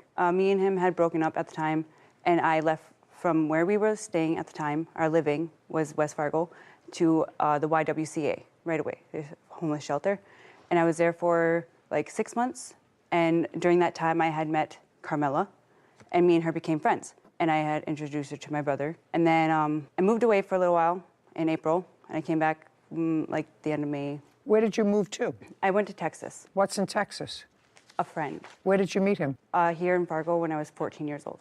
So what brought you to Texas? That's where he was living, and he told me if I wanted to come live with him there, I could. You didn't have a job in Texas? He did. You? No, I did not. And from when to when were you living in Texas? I left April 15th, and I was there until like... Of 2021? Yeah. And then I moved back beginning of June, kind of. And then... Beginning of June of the same year? Yes. So you stayed there for 3 months? Yeah. And you moved with your children? Yep, all 3 of them. Yep is not an answer. Yes, all 3 of my children I moved. Okay, so you took them out of school in April? My daughter. Took her out of school in April? Yep, I did. Yep is not an answer. And we moved. You took her out of school in April to go to Texas to live with a friend that lasted 2 months. The fact is, you took your daughter out of school. I'm just trying to figure out who I'm dealing with. Yes, because I had nowhere to live. Well, there's a big place, but where do you live, in what state? Minnesota. In Minnesota? Yeah. Well, there's a big difference between Texas and Minnesota. And also, there's only 2 months between April, when school is still in session, and June, when it's over. Yes, I know this. Yeah, you know this. You're aware of this. Yes. Okay. I set this up because I really want to find out what I'm dealing with here. Now, I sort of know. In any event, you had no place to go. Your brother contacted you. You contacted him, and he invited you to come and live with him. Yes, he did. All right. That's what he did.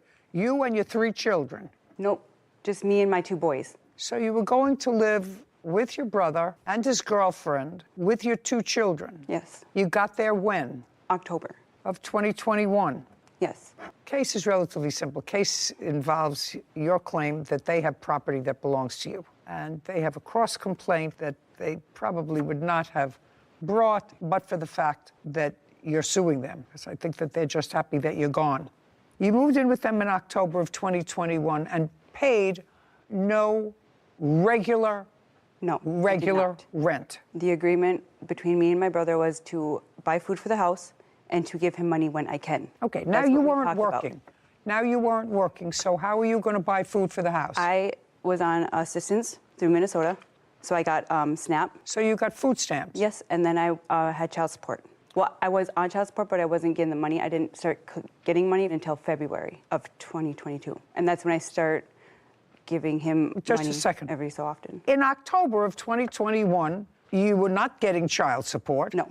You were getting food stamps, which you said you would share with your brother. Yep. Who lives, not yep is not an answer, who lives with his girlfriend and how many children? We have no children. No children at all. We have dogs. That's fine. So you were sharing some of your food stamps with your brother and his girlfriend. All of my food stamps went to the house. Well, that's where you were living. Yep. Yes, it was. Yes, that's where you were living, with your 2 children. Yes. Okay. What kind of work do you do, sir? I'm currently unemployed. And what does your girlfriend do? She works for a cleaning service. Okay. Now, there came a time that you got a substantial amount of money from the government. What month and year was that? Just this past April. How much did you get from the government? It was taxes. What kind of taxes? You haven't worked in 5 years. It was the child tax credit, and I did work when I moved back from Texas. You told me you hadn't worked in 5 years. I want to know what you got money from the federal government for. That's what your brother says. And I was curious, that's why I asked you the questions about working. It is. So don't make it up. It slipped my mind. What? I'm sorry. So that doesn't slip your mind. I did housekeeping, laundry, in a hotel when I moved back from Texas with my mother. Month? You worked from June 2021 until, we'll find out. Until like mid-June because I did not have a babysitter for my children. So you worked for a couple of weeks? Yes. How much money did you get from the federal government in April of 2022? Like $11,000 from the government for child tax credit. So you got $11,000, not from working, not that it slipped your mind, because 2 weeks may slip your mind because that's what you worked, if you worked at all. $11,000, you got child care credits. How much did you get for each of your 3 children? I only filed for 2 of my children. How much did you get for the 2 boys? I believe $3,000 for each of them. That's $6,000. Where's the other 5? That came to me for the stimulus checks because I did not receive the last stimulus check. They said that my boys did not receive the refund that was coming to them for the stimulus too. So that was all. So your boys got. Let me understand. Let me understand why this country is in such a fiscal morass today. So you got $3,000 for child care credit for each of your children, and the other $5,000 came because you went to an accounting firm, and they said, well, you should have gotten stimulus money for your boys. Yes. And you missed that, so we're going to put in for it. So they sent you another 5, or they sent you... They sent it all together on one. Okay. All together on one. So that you had plenty of time to go and take care of. Yes. Right. Your judge actually have proof of how much she did get. Now, when you got this $11,000, that $11,000 was supposed to help get you through COVID. Yes. Paying your bills, paying for rent, buying clothes for your children. So you got this money in April of 2022, $11,400. Okay. And then you went on vacation. In what month and year did you go on vacation? April of 2022. So the minute you got the money, according to you, I start looking for a vehicle. You bought a car? I started looking for a vehicle. So you started to look for a car. Now, you've been without a car for a while, but you started looking for a car. Yep. And also in April, you asked your friend, your brother's girlfriend, if she would watch your two children. Me and her had a discussion before April. You didn't go until after you got the money. Yes. You knew you were getting the money before April because you were going to apply for it. Yes. Yes. But when I got the thing where it said I was getting the money back, it didn't say that much. $11,400. So you decided to go on vacation. Where did you go? I went to Colorado. Where in Colorado? Up in the Denver area. How did you get there? I was with a friend and they drove. Male or female friend? Male. So you went with a male friend to Colorado for how long? I was there for a week. What does this friend do for a living? I'm not really sure. You don't know whether this friend works or not? I met him last year and I kept in contact with him throughout the whole year. And then we just got back in contact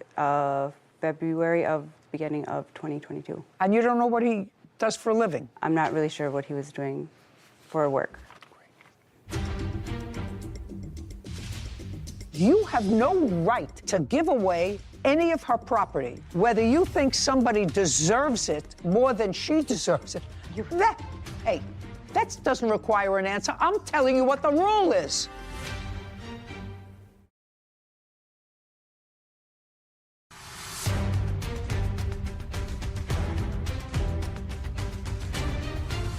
Alyssa Bolio claims her brother, Jordan Thompson, and his girlfriend, Carmela Turturelli, owe for the value of her personal belongings.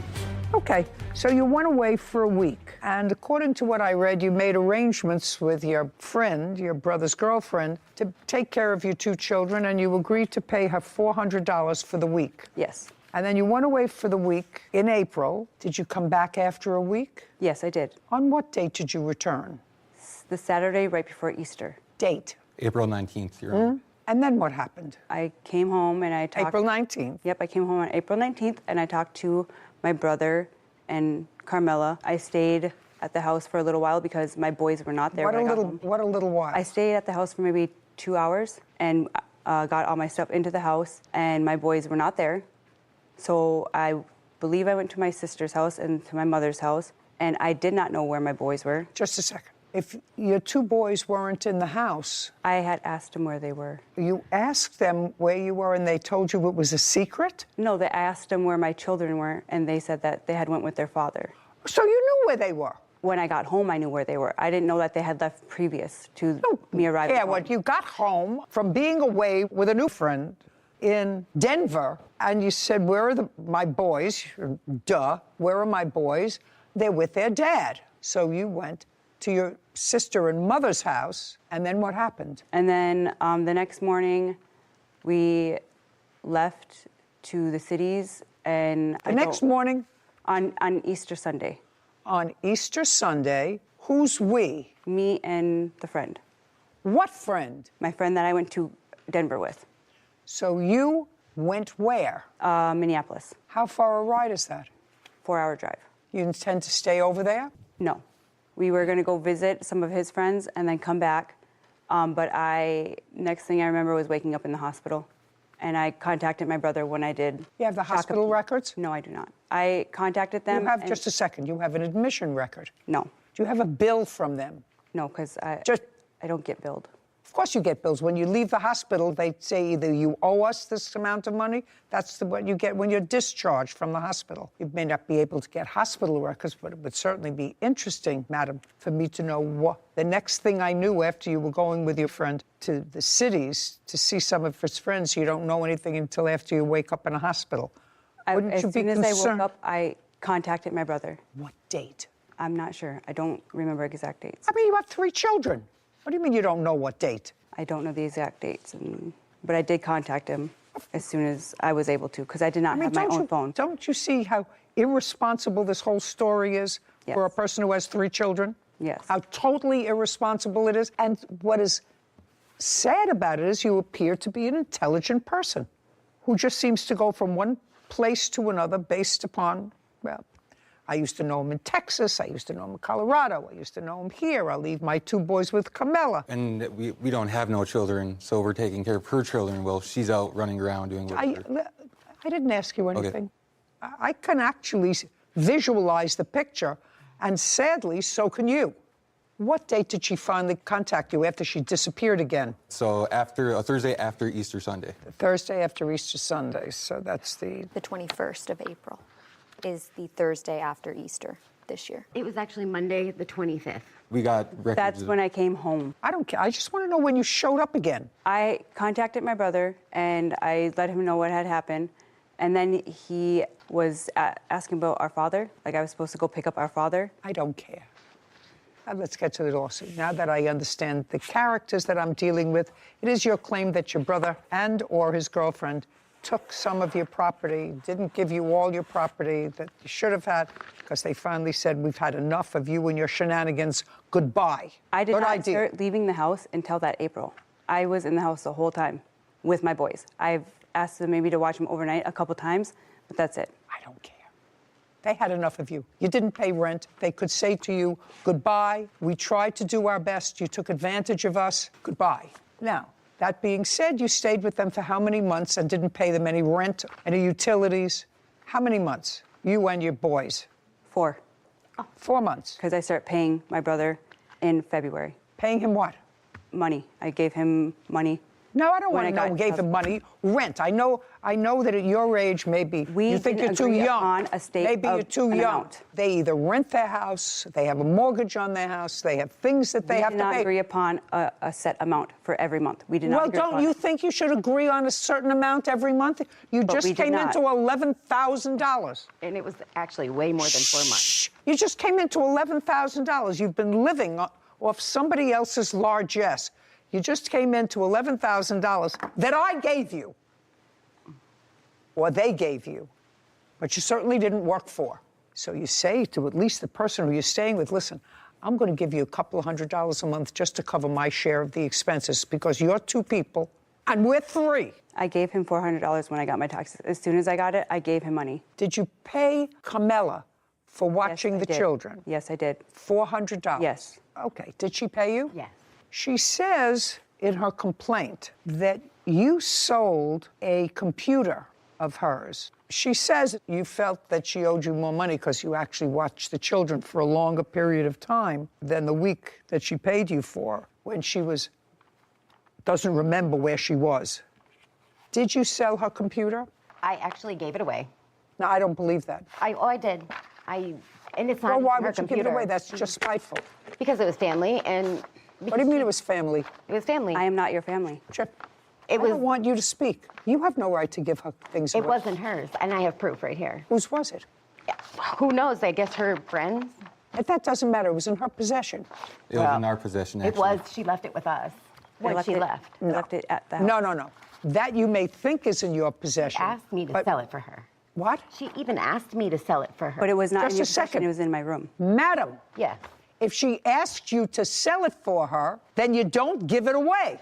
Well, if she says, sell my computer for me, then you sell it. Then you don't say, I can't sell it, so I'm just going to give it away. I gave it to one of the kids in the family that I thought could use it way more than her trying to use it to bail out her friend from jail. That's not... And she owed me a whole bunch more money. Who died and left you boss? Well, me in the house, because it was our house. Can I ask you a question? Yes. You met her in a shelter. Yes. How long have you lived in that house that you're currently living in? August of 2018, to be exact. Before that, the lease was in my name. What part of I don't want to hear you? So you moved into his house? Yes. Right. So it's not your house. Well. It's his house. And since you're not his wife, you're his girlfriend for now, you have no right to sell or give away any of her property, whether you think somebody deserves it more than she deserves it. That That doesn't require an answer. I'm telling you what the rule is. Oh. You wanted them to sell your TV, Yes. jacket, and all of this is so that you can get him out of jail. Yes. Oh.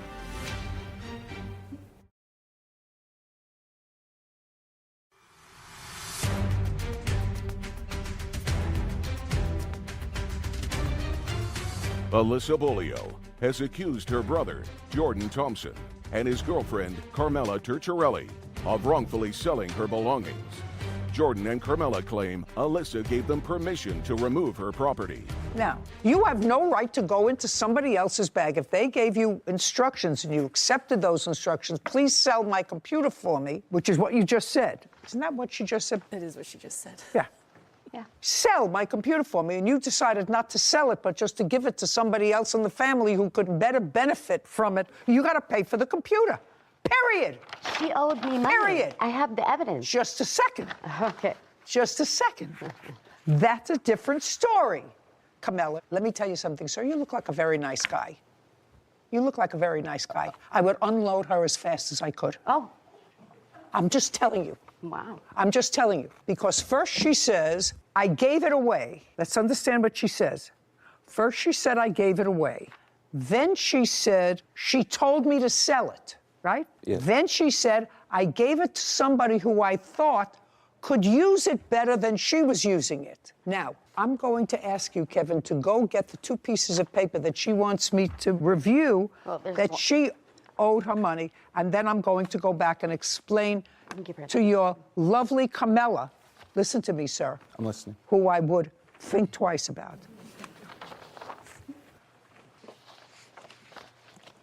Well, I don't see anything about a computer here. I see that you wanted them to sell your TV, Yes. jacket, and all of this is so that you can get him out of jail. Yes. Oh. I didn't see anything about the computer. I see the TV, I see a jacket. Here, it's right here. Just a second. It's not in the ones you gave me, but I'm glad you gave that to me because I have some indication that she did, in fact, ask you to start selling stuff because this is the same person that you went to the cities with. Yes, and yes, when you forgot where you were and woke up in a hospital. Yes.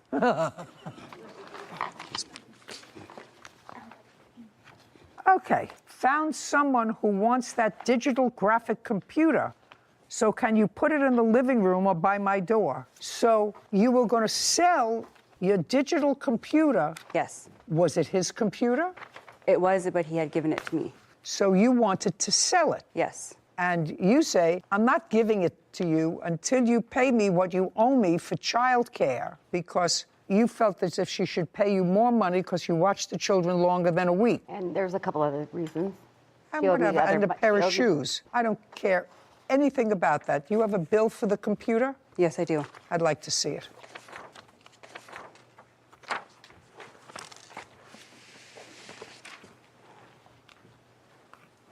No, I don't like this because the date was changed. The date the order was placed was to April 18th, 2022. So this is not a legitimate, it may be a legitimate price, but it says order placed on April 18th, 2022. You want to take a look at that? Because that's phony. Somebody changed that. No, somebody changed it. Okay. Do you understand? Yes. When did you get it? I got it in April. I don't believe this. Take a look. When did he go to jail? The 25th of April. What? Of April. And you left on vacation with him when? A week before Easter, so I'm not really sure. A week before Easter, Sarah. What's the date? The week before Easter, the previous Sunday would be the 10th, April 10th. April 10th.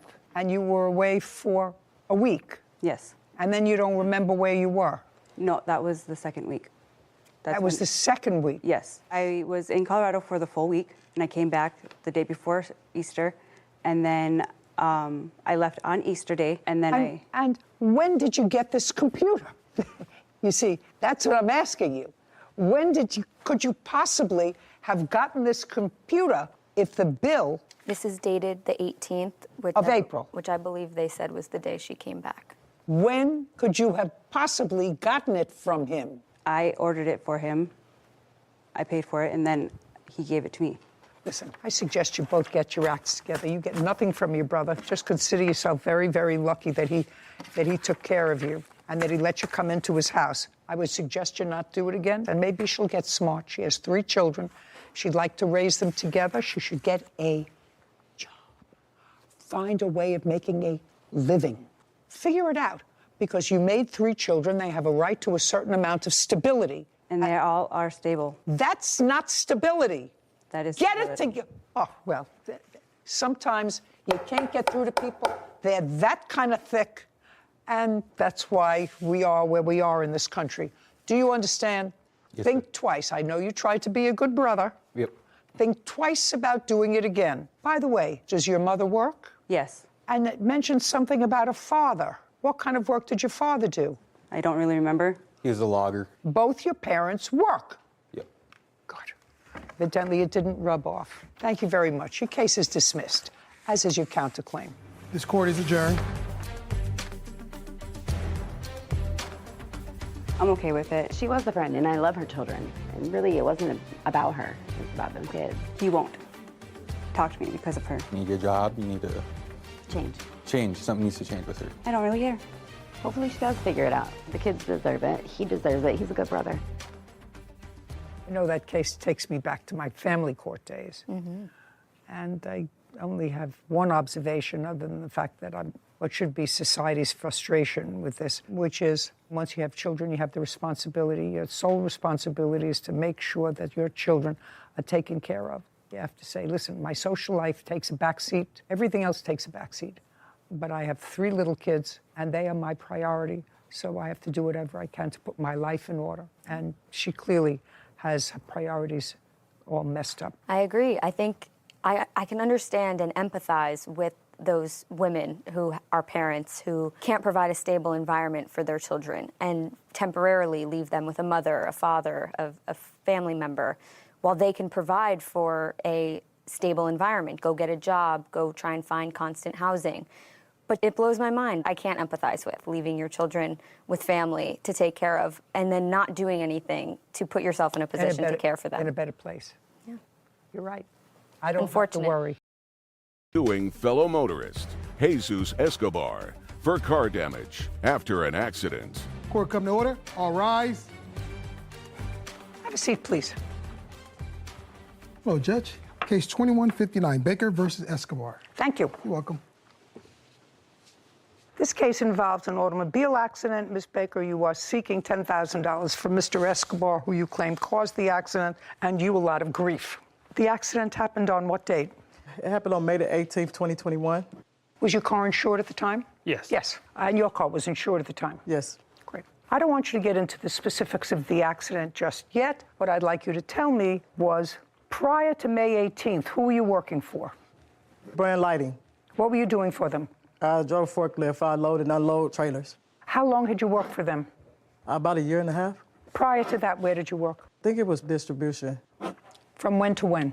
I worked for them for about 4 years. Prior to that, were you constantly employed or were you on disability? Yes, no, I was constantly employed. I was constantly employed. Okay, prior to working for the place where you had been working in May, were you ever on any sort of disability? Yeah, From when to when? May the 19th, I applied for disability because I went to the doctor. I'm not talking about it as a result of this accident, Ms. Baker. I'm asking you, were you ever on disability before this accident? No. You were injured before this accident. You had a back injury before this accident. When did that take place? That happened in 1999.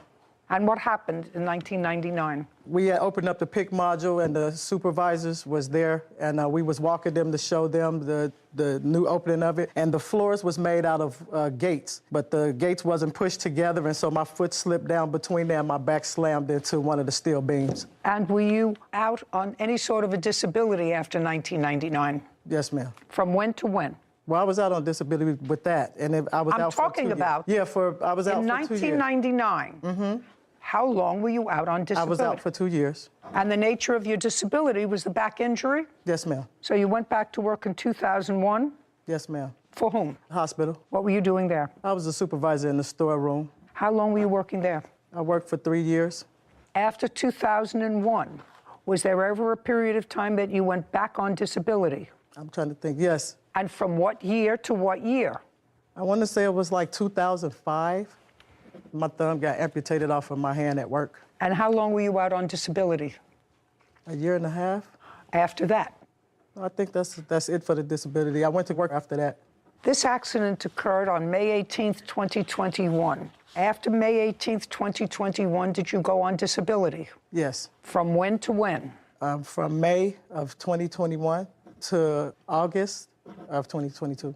And the nature of your disability on all 3 occasions was injury to your back? No, one of them was when my thumb got amputated off of my right hand. Did you have any surgery on your back ever? No, ma'am.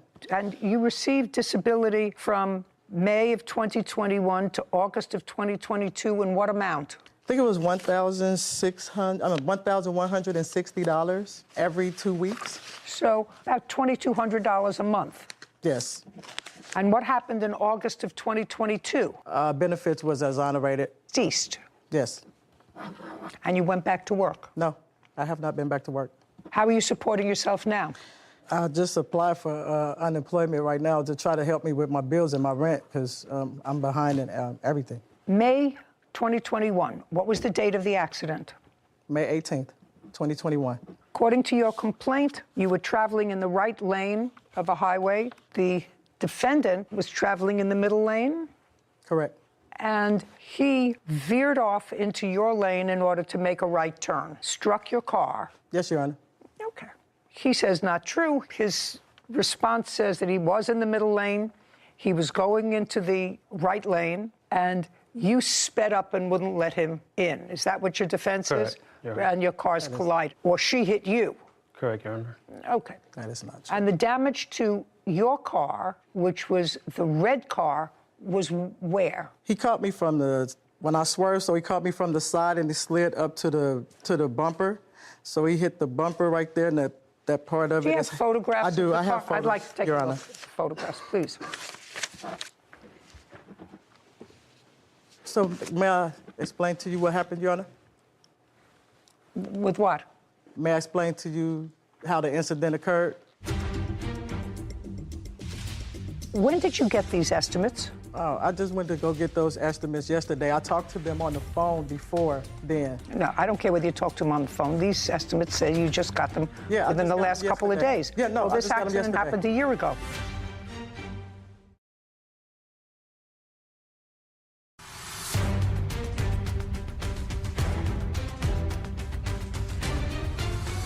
Melissa Baker claims fellow motorist Jesus Escobar damaged her vehicle while changing lanes. Well, this was your car. Yes, that's my car. And this is the passenger front panel. When he hit me, the bumper was hanging, and so then I had to pull it off because it was dragging the ground. I couldn't drive my car like that, so I ended up pulling the whole thing off. And so that's how come you see that damage on the other side of the car, too. You have pictures of your car, sir? Yes. I'd like to see them.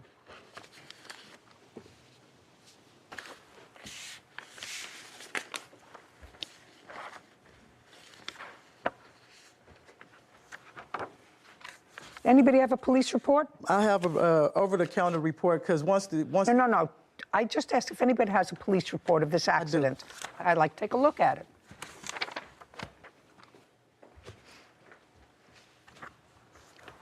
Where did you get this from? I went to the police department the next day and did an over-the-counter report because he asked me not to call the police. Just a second. My question to you is, where did you get this from to make a picture of it? Oh, I had took a picture of it with my phone and emailed it to my attorneys. And so when they sent me a collective packet, that's how they sent it back to me. Did either one of you receive a citation or a ticket as a result of this accident? No, Your Honor. No, Your Honor. Were the police called? No, Your Honor. Why not? Mr. Escobar, when he got out the car, he asked me if I was okay, and he asked me not to call the police because he's a truck driver and he did not want that point on his driver's license. He also asked for me to pull over to the side of the road over on 4th Street so that we wouldn't be blocking the intersection and the traffic. Well, that's a good idea. I took a picture of his insurance information. You remember that conversation, Mr. Escobar? Yes, Your Honor. Okay. And so you said you would pay for the damage to her car. I offered. I was trying to be Just a second. generous. You Yes. said I'd... Yes. Well, that's a yes. Yes. That sounds reasonable. You said, I'll pay for the damage. Don't call the police. I don't want this to be on my license. I'll pay for the damage. Correct. Right? It's bored to it, but hopefully I could have a chance to tell you what my side of the story is. But yes, that's what I said. I passed your side of the story. Okay. Now I have an accident. You say one thing, she says another. We're moving on to the next issue. The next issue is she says, and you acknowledge that you told her, please don't call the police. I'll pay for the damage. Correct. I don't want to go through my insurance. Yes. Okay, so you agreed to pay for her damage. Yes. Do you have an estimate for your damage? Yes, I do, Your Honor. I'd like to take a look at it. So I actually have two different estimates. Did you ever have the car fixed? No. Okay.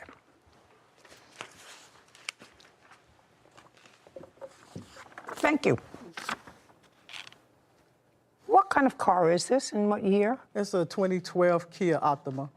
And you own that outright? Yes.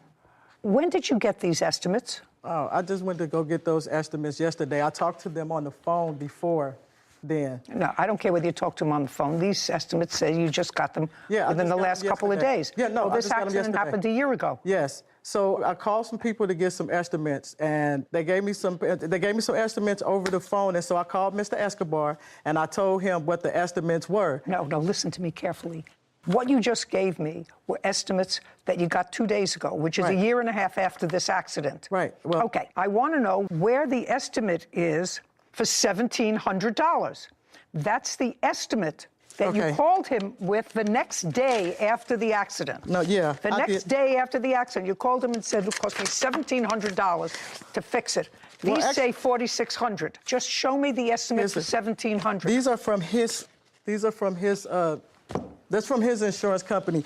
Actually, when I called him to give him the estimates of the people that I talked to on the phone, he didn't respond to me. Listen to me carefully, madam. I'm reading from your complaint. I took my car in for an estimate. Yes. The next day, and I texted him the amount. He said that he did not have $1,700, and he asked if I could wait for a month.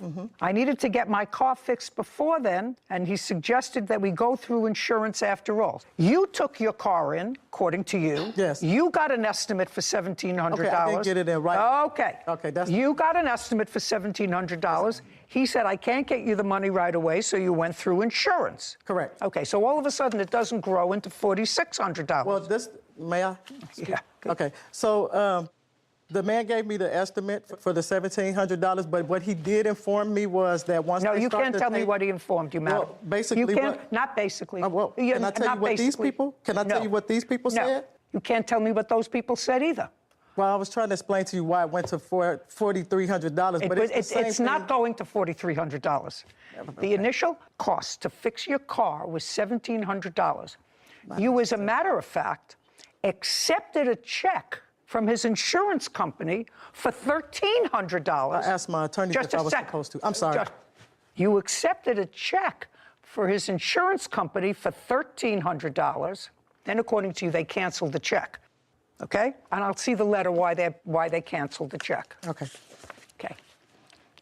And when you accepted the check, you signed a general release, because the insurance company doesn't send a check unless you sign a general release for anything and everything surrounding the accident that took place on May 18th. That's what you sign. When you accept a check from an insurance company with regard to an accident, that's what you sign.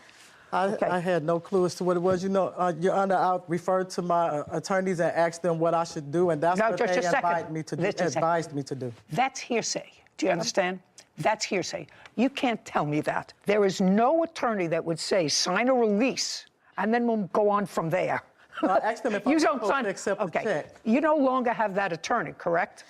No. The attorney said goodbye. Now, after this accident, which happened on May 18th, when was the first time you saw a doctor? The very next day. Let me see. Here's all my doctor's notes. No, let me just see from the next day. Okay.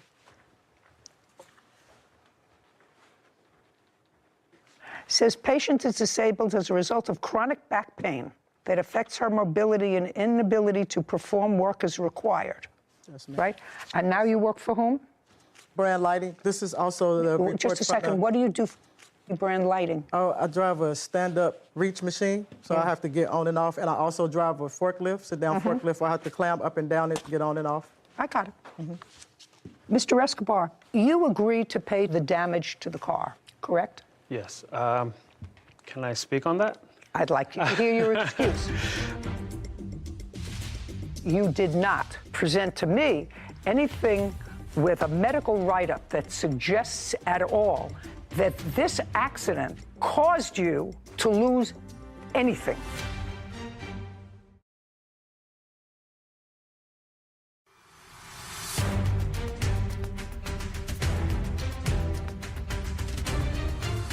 Melissa Baker has accused fellow motorist Jesus Escobar of hitting her vehicle while changing lanes. Mr. Escobar, you agreed to pay the damage to the car, Correct. correct? Yes. Can I speak on that? I'd like to hear your excuse. Okay, at this point, at the time of the accident, which was date of loss, May 14, 2021. May 18th or May 14th? 14. May 14th? 14. May I see it? That's not true. It says date of loss.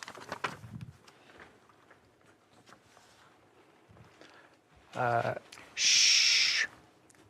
Okay, so this insurance company found that there is a comparative negligence statute in California, which means to the layperson that they will look at an accident and they'll say, well, it's not 100% his fault or not 100% your fault, but they looked at the accident and they said, our insured, that would be you, is 75% responsible for this accident.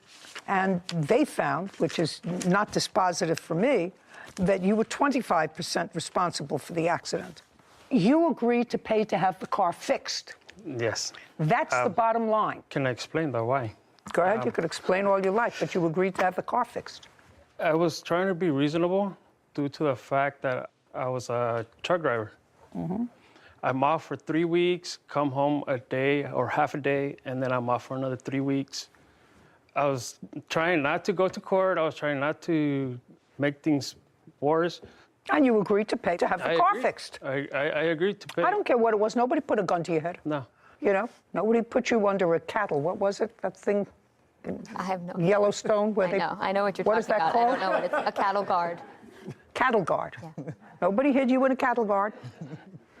You said, don't call your insurance, I will pay for the damage. So you got to pay for the damage. And evidently it hasn't bothered you enough because you haven't had the car fixed. Do you still own the car? Yes, ma'am. Okay, well, you have fixed for $1,700. Now, you have no medical people here, do you? No, there are no witnesses over there. You've had a long-standing back problem. You went to a chiropractor, you went to a lawyer, on and off disability because of your back problem, and you did not present to me anything with a medical write-up that suggests at all that this accident caused you to lose anything. And if you have it, I'll be more than happy to look at it. Okay. My attorneys highlighted that part right there. I just looked at this. I'm sorry, I must have gave you the wrong thing. Okay. Well, do you have the right thing? I thought it was talking about the acute back pain. No, I don't. Not that I don't care about your acute back pain, but since you don't have an expert here to testify that back pain, that was as a result of this accident, and the pro forma thing that you gave me a check off, patient has chronic back pain, doesn't do it for me. So unless I have a write-up from a hospital, from a medical facility, that this accident that happened, he says on the 14th, you say it happened on the 18th. It happened on the 18th, ma'am. It happened on the 18th. Yes, Your Honor. I'm sorry, I've had this. Oh, here it is.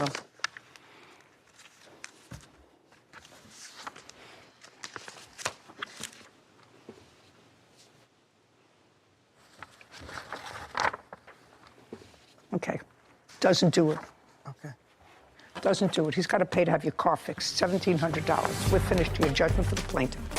This court is adjourned. I'm satisfied. I'm just glad that the whole thing is over with. I'm just glad that this is finally over. It's been a year and a half almost, and my car is still damaged. Pretty much, yes. I was in the middle lane trying to make a right. The guy fabricated a lot of that stuff, but I just really want to be done with this. She got road rage and speed her car up and hit me. He just apologized a whole lot. He was feeling really good when he was driving. He was revving his engine a little bit because he has a Charger. Music was blaring loud. He wasn't paying attention. I don't know how I could cut someone off and the person I'm cutting off would ends up in front of me. I was going about my merry way, and I seen him coming towards me through from my peripheral vision. How is that possible? And I feel sorry now that I didn't call the police and have them to come out there to the scene. I know it's a COVID time. People was having a hard time with, making their money and the jobs and stuff. When the guy asked me not to call the police, I wasn't giving him a hard time, but then look what he did. Accidents happen. Be careful out there. I think this is a good lesson for people like the defendant who, for whatever reason, he was a truck driver and didn't want maybe the points on his license or even the hint of a car accident to be on his record if that's his business. However, I think it could have saved him from, number one, making a gratuitous promise to pay for the damages to her vehicle, which he might not have had to had a police officer come out and made a report. And maybe they would have found him less at fault than his own insurance company. And then he wouldn't have been so quick to offer to pay for the damages. Or conversely, the plaintiff may not have mentioned anything about any back pain, and if today was the first time she was going to bring it up, I'm sure you wouldn't have offered her anything. Well, she didn't bring it up. She's had chronic back pain now for 22 years. Of course. Her allegation is that this accident exacerbated that back pain that she's had for 20 years. Then you have to come in with a medical team to talk about what the nature of her injury was before, how it was changed as a result of this accident. Without that, a pro forma note that says so-and-so has chronic back pain and she can't work is not a reason to award you $10,000 for personal injury. Yeah, I agree. Anyway, I just think it's a good lesson that the police get called to the scene of an accident for a reason. And although you may be concerned with other consequences of calling them, sometimes it's just the right thing to do. Smart thing to do. Because clearly there was no issue of alcohol or drugs or driving while impaired. Just an accident. It was an accident. Yeah. And there was really no issue of neither one of them having insurance. They both had insurance. So it was really just, I don't want to have to deal with this. I'll deal with it. I'll pay. Mm-hmm. And hopefully this $1,700 lesson tells him that in the future, maybe calling the better course of action. It's always Suing his former friend, Jacob Knapp, for dental and medical bills. Court come to order. All rise. Have a seat, please. Case 2110, Costello versus Knapp. Thank you. You're welcome. Mr. Costello, you and Mr. Knapp were out drinking in the park. Yes. Date and time. The date and time was around 3 a.m., and it was on 9/11 of 2021. And you've known Mr. Knapp for how long? Roughly 9 years. We started off playing high school baseball. And when had you first met up on September 11th? I can't remember the exact time. I would say around maybe 7 p.m. Where? At a bar over in Old Town Pasadena. We weren't meeting up. Just a second. Yeah. So you were in a bar in Pasadena, 7 p.m. Just the two of you, or were there more people? No. How many were there in the whole group? I had around 5 or 6 people in my group, and we went all to a friends? Bar. Yeah. And you? He wasn't a part of that group. But you were at the bar? No, ma'am. I was at work when he contacted me. Okay, so you were at the bar starting at 7 with your friends. He wasn't there. Yeah. Okay, what time did he join you? It wasn't, I couldn't tell you the exact time. Approximately. About an hour later. At the bar? Yeah, but it wasn't a text or anything like that. He just happened to go to the same bar. No, ma'am. What ended up happening from the start, I was at work. He contacted me via text. I don't Do you have that text? No, ma'am. I tried to erase the whole memory from my mind, so I deleted all the pictures and all the text messages. Oh, well, that's unfortunate. Yes. That's unfortunate. I've never done that, by the way. Wanted to erase something from my mind, so I didn't just say I'm not going to think about it anymore. I've never done that. Did you ever do that, Sarah? I have not. You have not? And she's pretty efficient with text messages. Did you ever do that? Never have I done that. No. Well, you must be unusual, sir. Okay, so you met at the bar. What time did you get there? Well, my shift ended at around 9 o'clock. What time did you get to the bar? 10 o'clock. And when you got to the bar, you met Mr. Costello.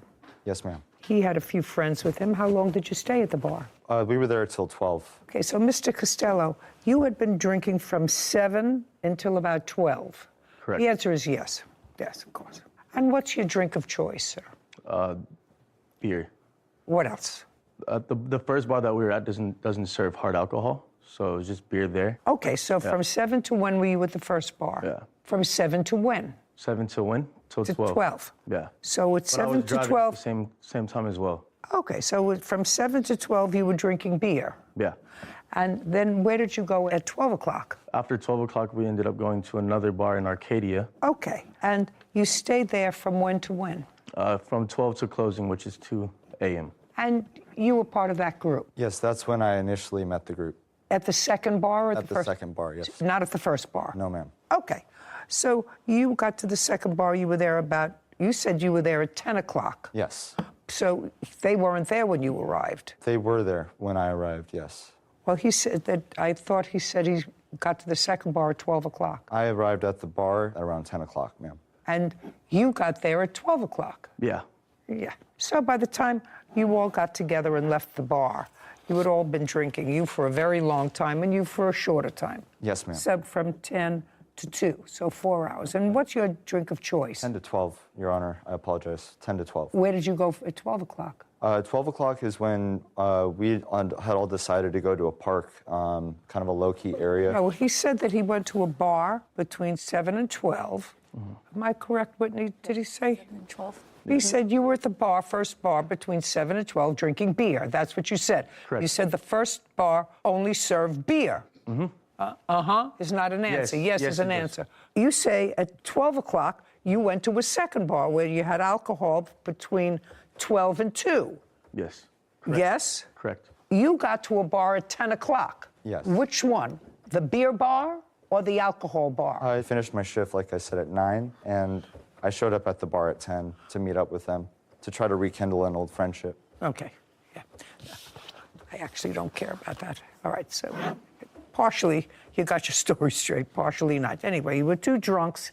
Now it's after 2 o'clock, and you decide to go to a park. How many people went to a park, and what park? It was the same amount of people that I was with from the start. And you were along at the park? Yes, ma'am. Yes, it was. Okay, did you take any beers to the park, or you went without them? You took beers to the park. The answer is yes. Yeah, the main reasoning of going to the park was after the bar had closed, Jacob mentioned to the group that he had beers with him. So that incited us to go to the park and have some To continue beers with him. drinking. Exactly.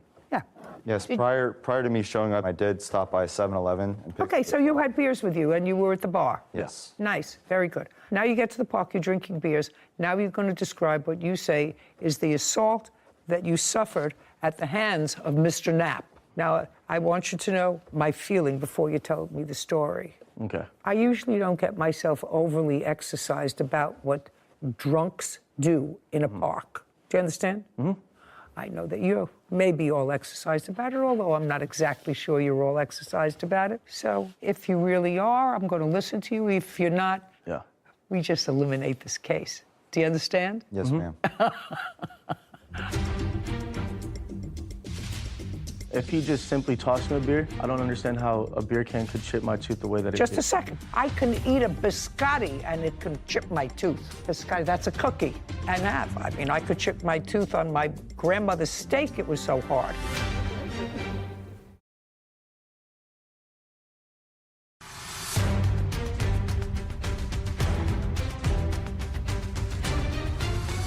Giovanni Costello claims his former friend, Jacob Knapp, owes for dental bills after being hit in the mouth with a beer can. Okay, go. You're in the park, drunk. Starting at He's the in the park, yes. park, drunk. Yes. And To state I was not drunk because I was driving my witness here. I my want to friend tell you Maureen. something. If you were drinking from 7 to 2, you were drunk. I hadn't been drinking the whole time that I was Let's there. go. Let's go. Okay. So going into it, I was sitting at a park bench with Maureen here. And then I had another two friends that were on the other side. And we're hanging out. They had the two across from me got up.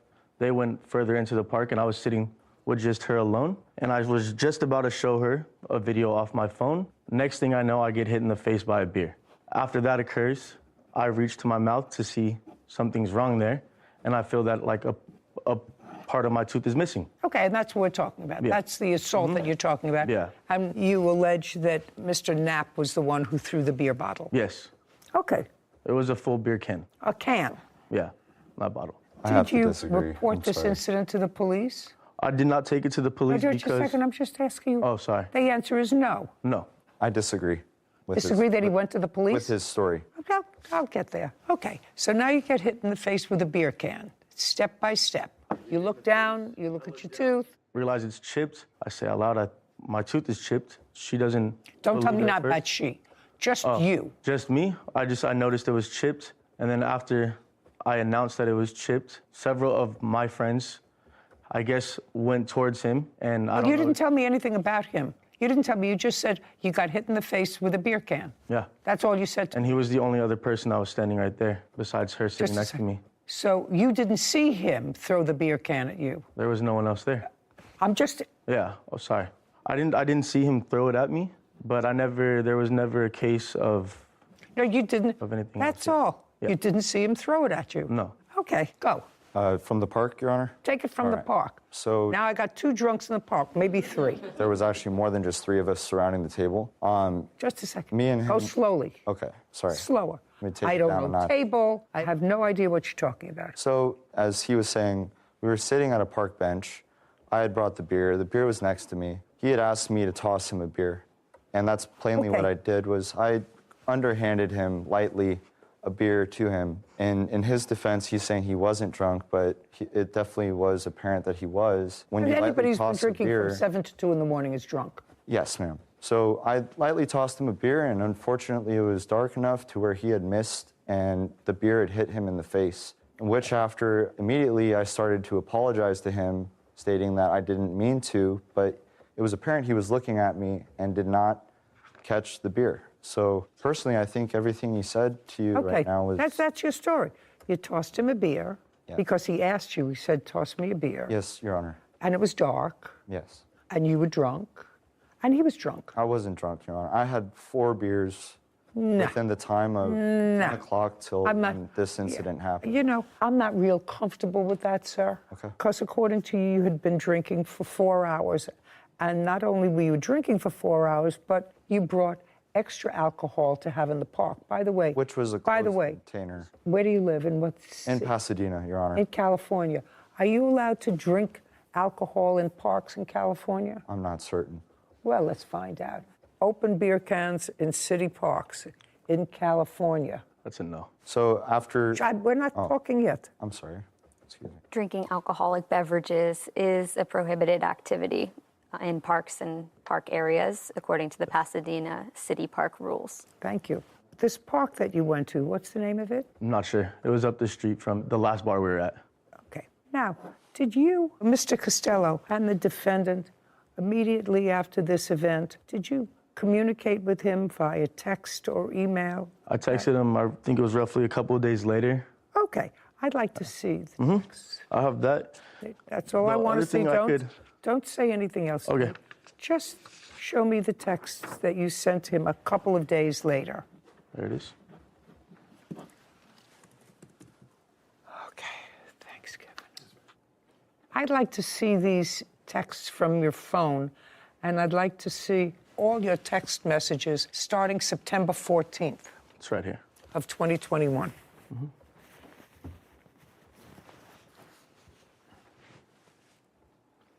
No, sir, you have to understand. What you said to me here, what you gave me, is 2 texts a year apart.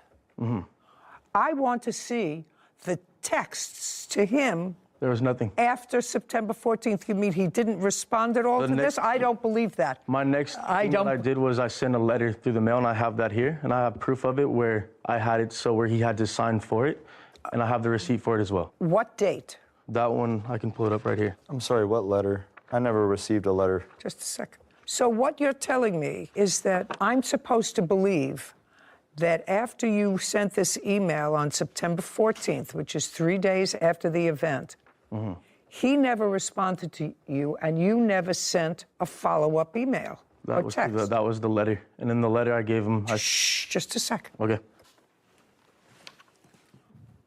Oh, here. Take this back. It's nonsense. I don't want to see something prepared for litigation, sir. You said you had a document that you sent to him that he had to sign for. If you sent him a letter, return receipt requested, then you have a return receipt requested with a signature on it. That's a document that you prepared 2 days ago. I have the receipt in here. Let's get it. Okay. I never signed such document. Just don't shout out again. Yes, ma'am. It's annoying, and I'm annoyed enough with this case. I'm sorry for being so unorganized. Me too. Yeah. I'm sorry you're so unorganized, too, or disorganized. Oh, here it is. Great. Certified mail.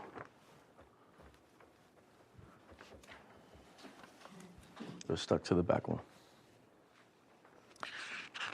This was sent April of 2022. I want to see what the response was. There had to be a response I never got a since response September from 14th, 2021. There had to be a response. I never got a response from him. Kevin, show this to Mr. Knapp and tell me if he recalls this text message.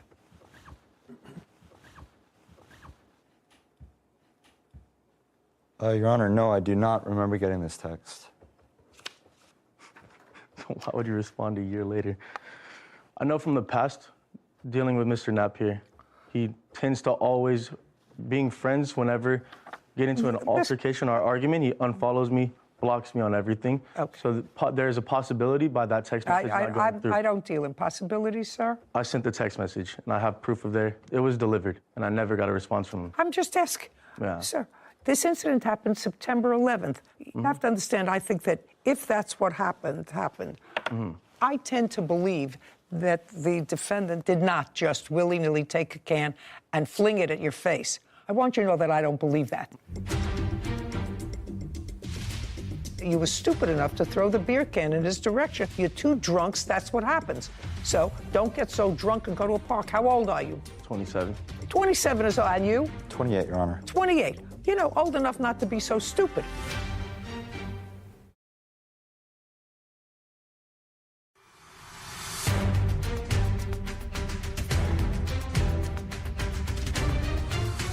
Giovanni Castillo has accused his former friend, Jacob Knapp, of hitting him with a beer can.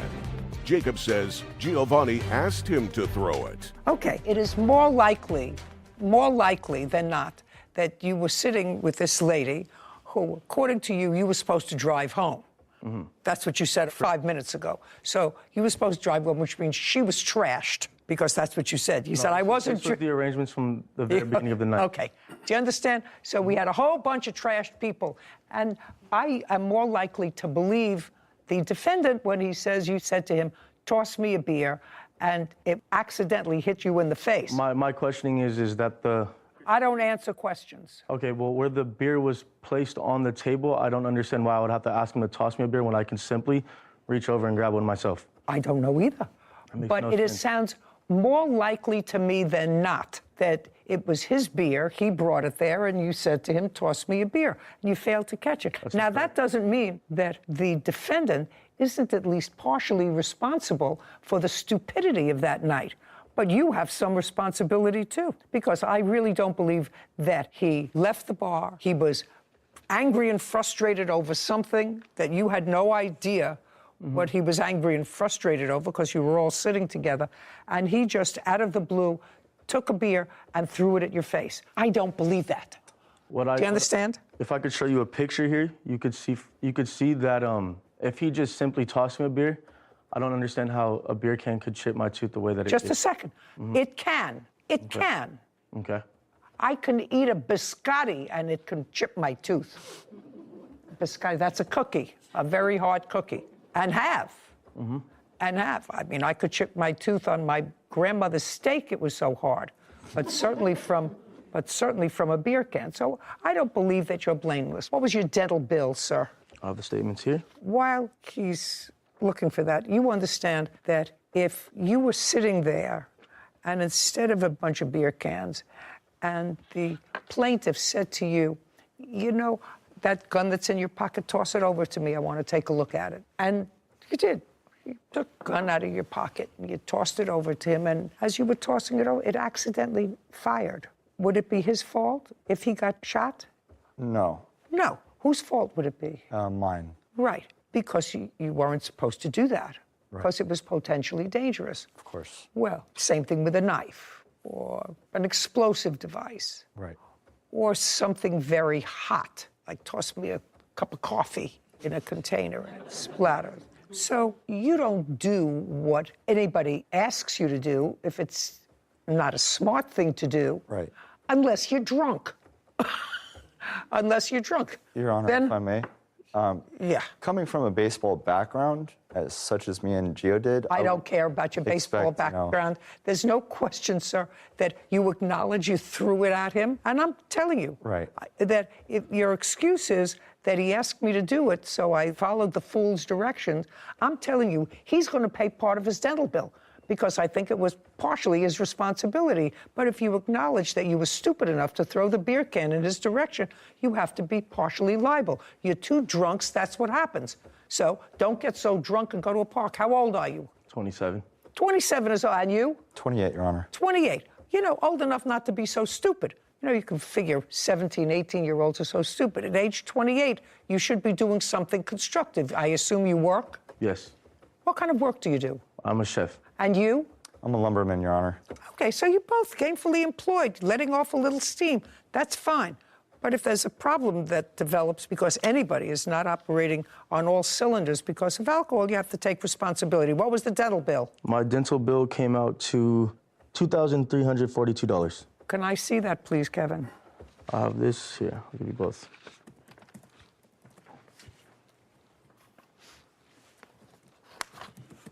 Was any of this dental bill covered by insurance? On the dental, no. Okay. Anything else? My wholeheartedly truth is I didn't ask him for a beer. I had no problems. I was avoiding him the whole night for the most part because from the past, Jacob has had a way worse drinking problem than I've ever gotten to. I went out that night solely to have a couple drinks, hang out with friends. The night went longer than expected. Very nice. Judgment for the plaintiff in the amount of $1,171, which is half of your dental bill. You pay half. Don't get drunk. You're too old to get drunk. I don't believe that he maliciously threw this at you. I think that you asked for a beer, tossed it at you, and you missed. That was his stupidity and yours. We're done here. Thank you very much. Thank you, Your Honor. This court is adjourned. All I did was I underhand lightly tossed it over to him, and that's really what happened. I did nothing wrong to deserve to get a beer thrown at my face like a baseball. Unfortunately, he chipped his tooth, and so it was unfortunate. I said, hey, Jacob, look, you chipped my tooth. Look what you just did. No more drinking in the parks, guys. Not to do it again. I think this situation is the exact reason cities like Pasadena have rules about drinking alcohol in parks, because like you always say, it's not an on purpose, it's an accident. But a lot of times there are certain things that can increase the probability of an accident happening. True. And I think drinking at 2 a.m. in a park probably is one of those things. That's true. So so many times rules and regulations don't seem to have any substance of reason behind it. But this certainly is an example of why when the bar closes at 2 o'clock, you're supposed to go. Hello, xin chào cả mọi người đã quay lại với channel của mình. Hôm nay mình sẽ hướng dẫn mọi người đó là gấp một chiếc nơ màu đỏ nhá. Để gấp chiếc nơ màu đỏ tông màu dụng hôm nay sử dụng là tông màu đỏ. Còn dụng cụ làm việc của mình đó là một chiếc thước, một hộp hồ, một chiếc bút, một chiếc kéo. Giờ mình sẽ bắt tay vào làm. Để làm bằng nó mình để cái này là 9 cm.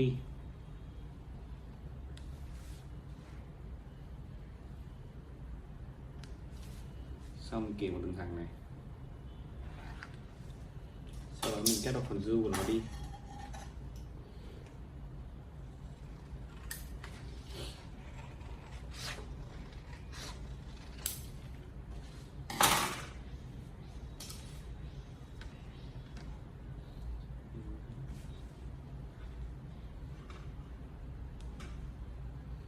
Sang pi này.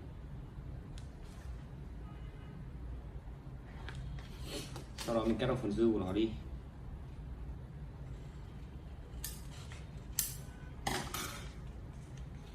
Sau đó mình gập nó vào như này này. Mà nói qua dụng cụ của mình thì chỉ có một hộp hồ này, một chiếc kéo này, thước và một bút nhé.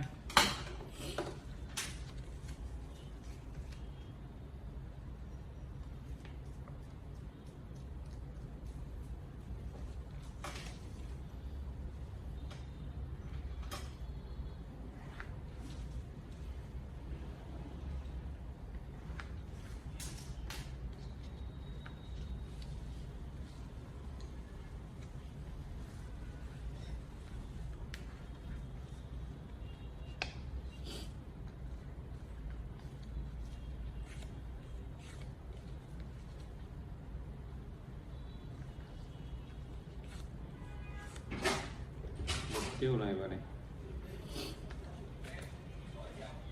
Rồi anh nhắc đi, anh nhắc rồi. Anh ở trong rồi.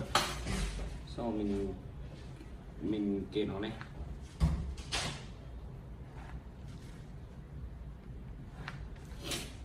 Kê tiếp vào này này. Sau đó mình kéo phần dư của nó đi.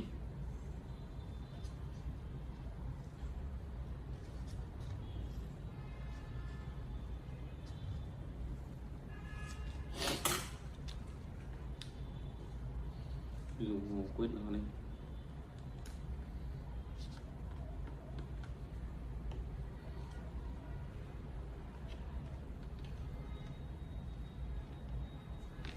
Cái này mình để là 8,5 cm.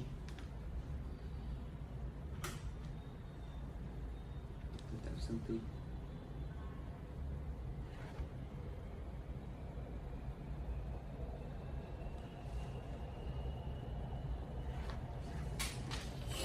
Xong mình cắt phần zoom nó này.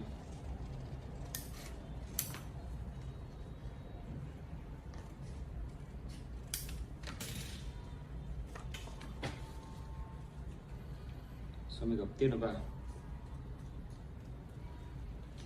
Sau đó mình mở nó ra, gập tiếp này nữa này.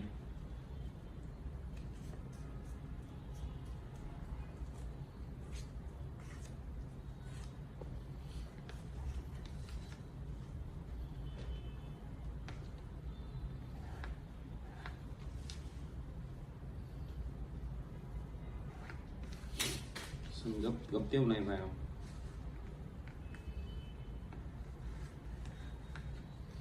Mở ra gấp tiêu này vào.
Nâu đỏ.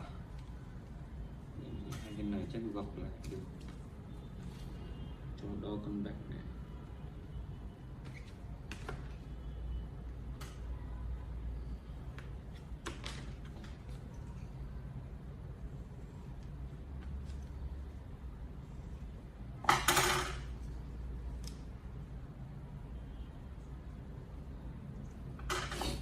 Xong kết vào phần dư của nó này.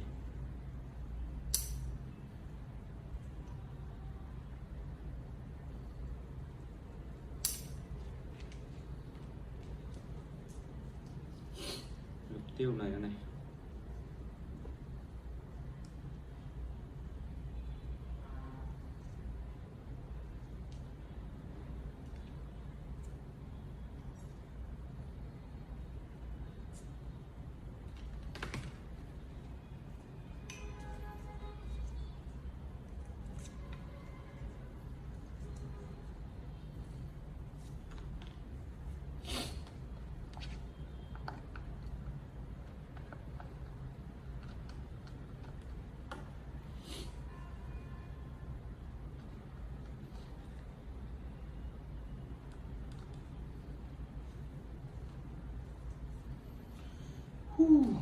Xong rồi gấp tiếp cái này vào.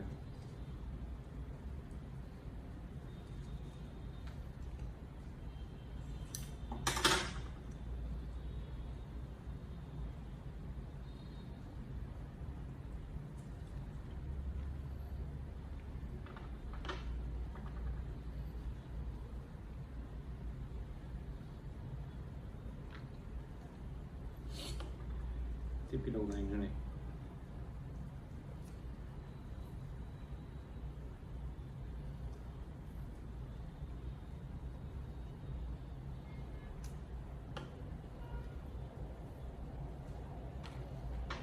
Sau đó mình gắn cái này vào, gắn nó vào đây này. Rồi xoay lên.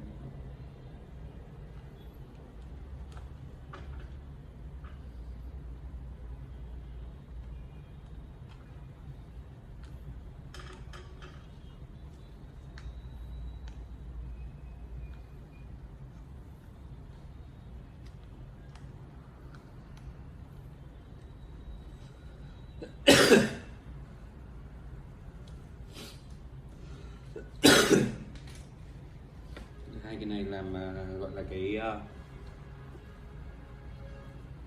râu nơ của nó.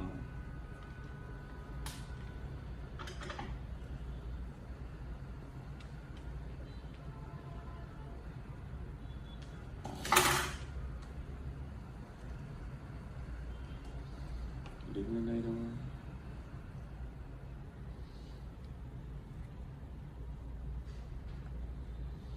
Rồi, dùng màu vàng.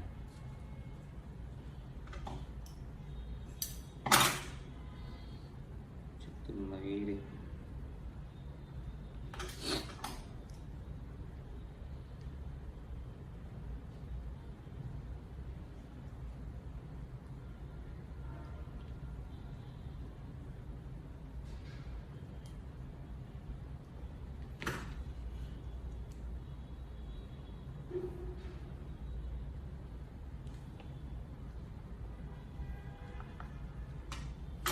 Nửa đỏ.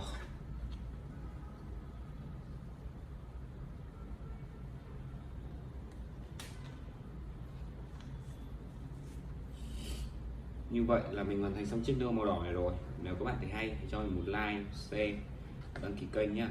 Hẹn gặp lại các bạn trong chương trình lần sau. Xin chào và hẹn gặp lại.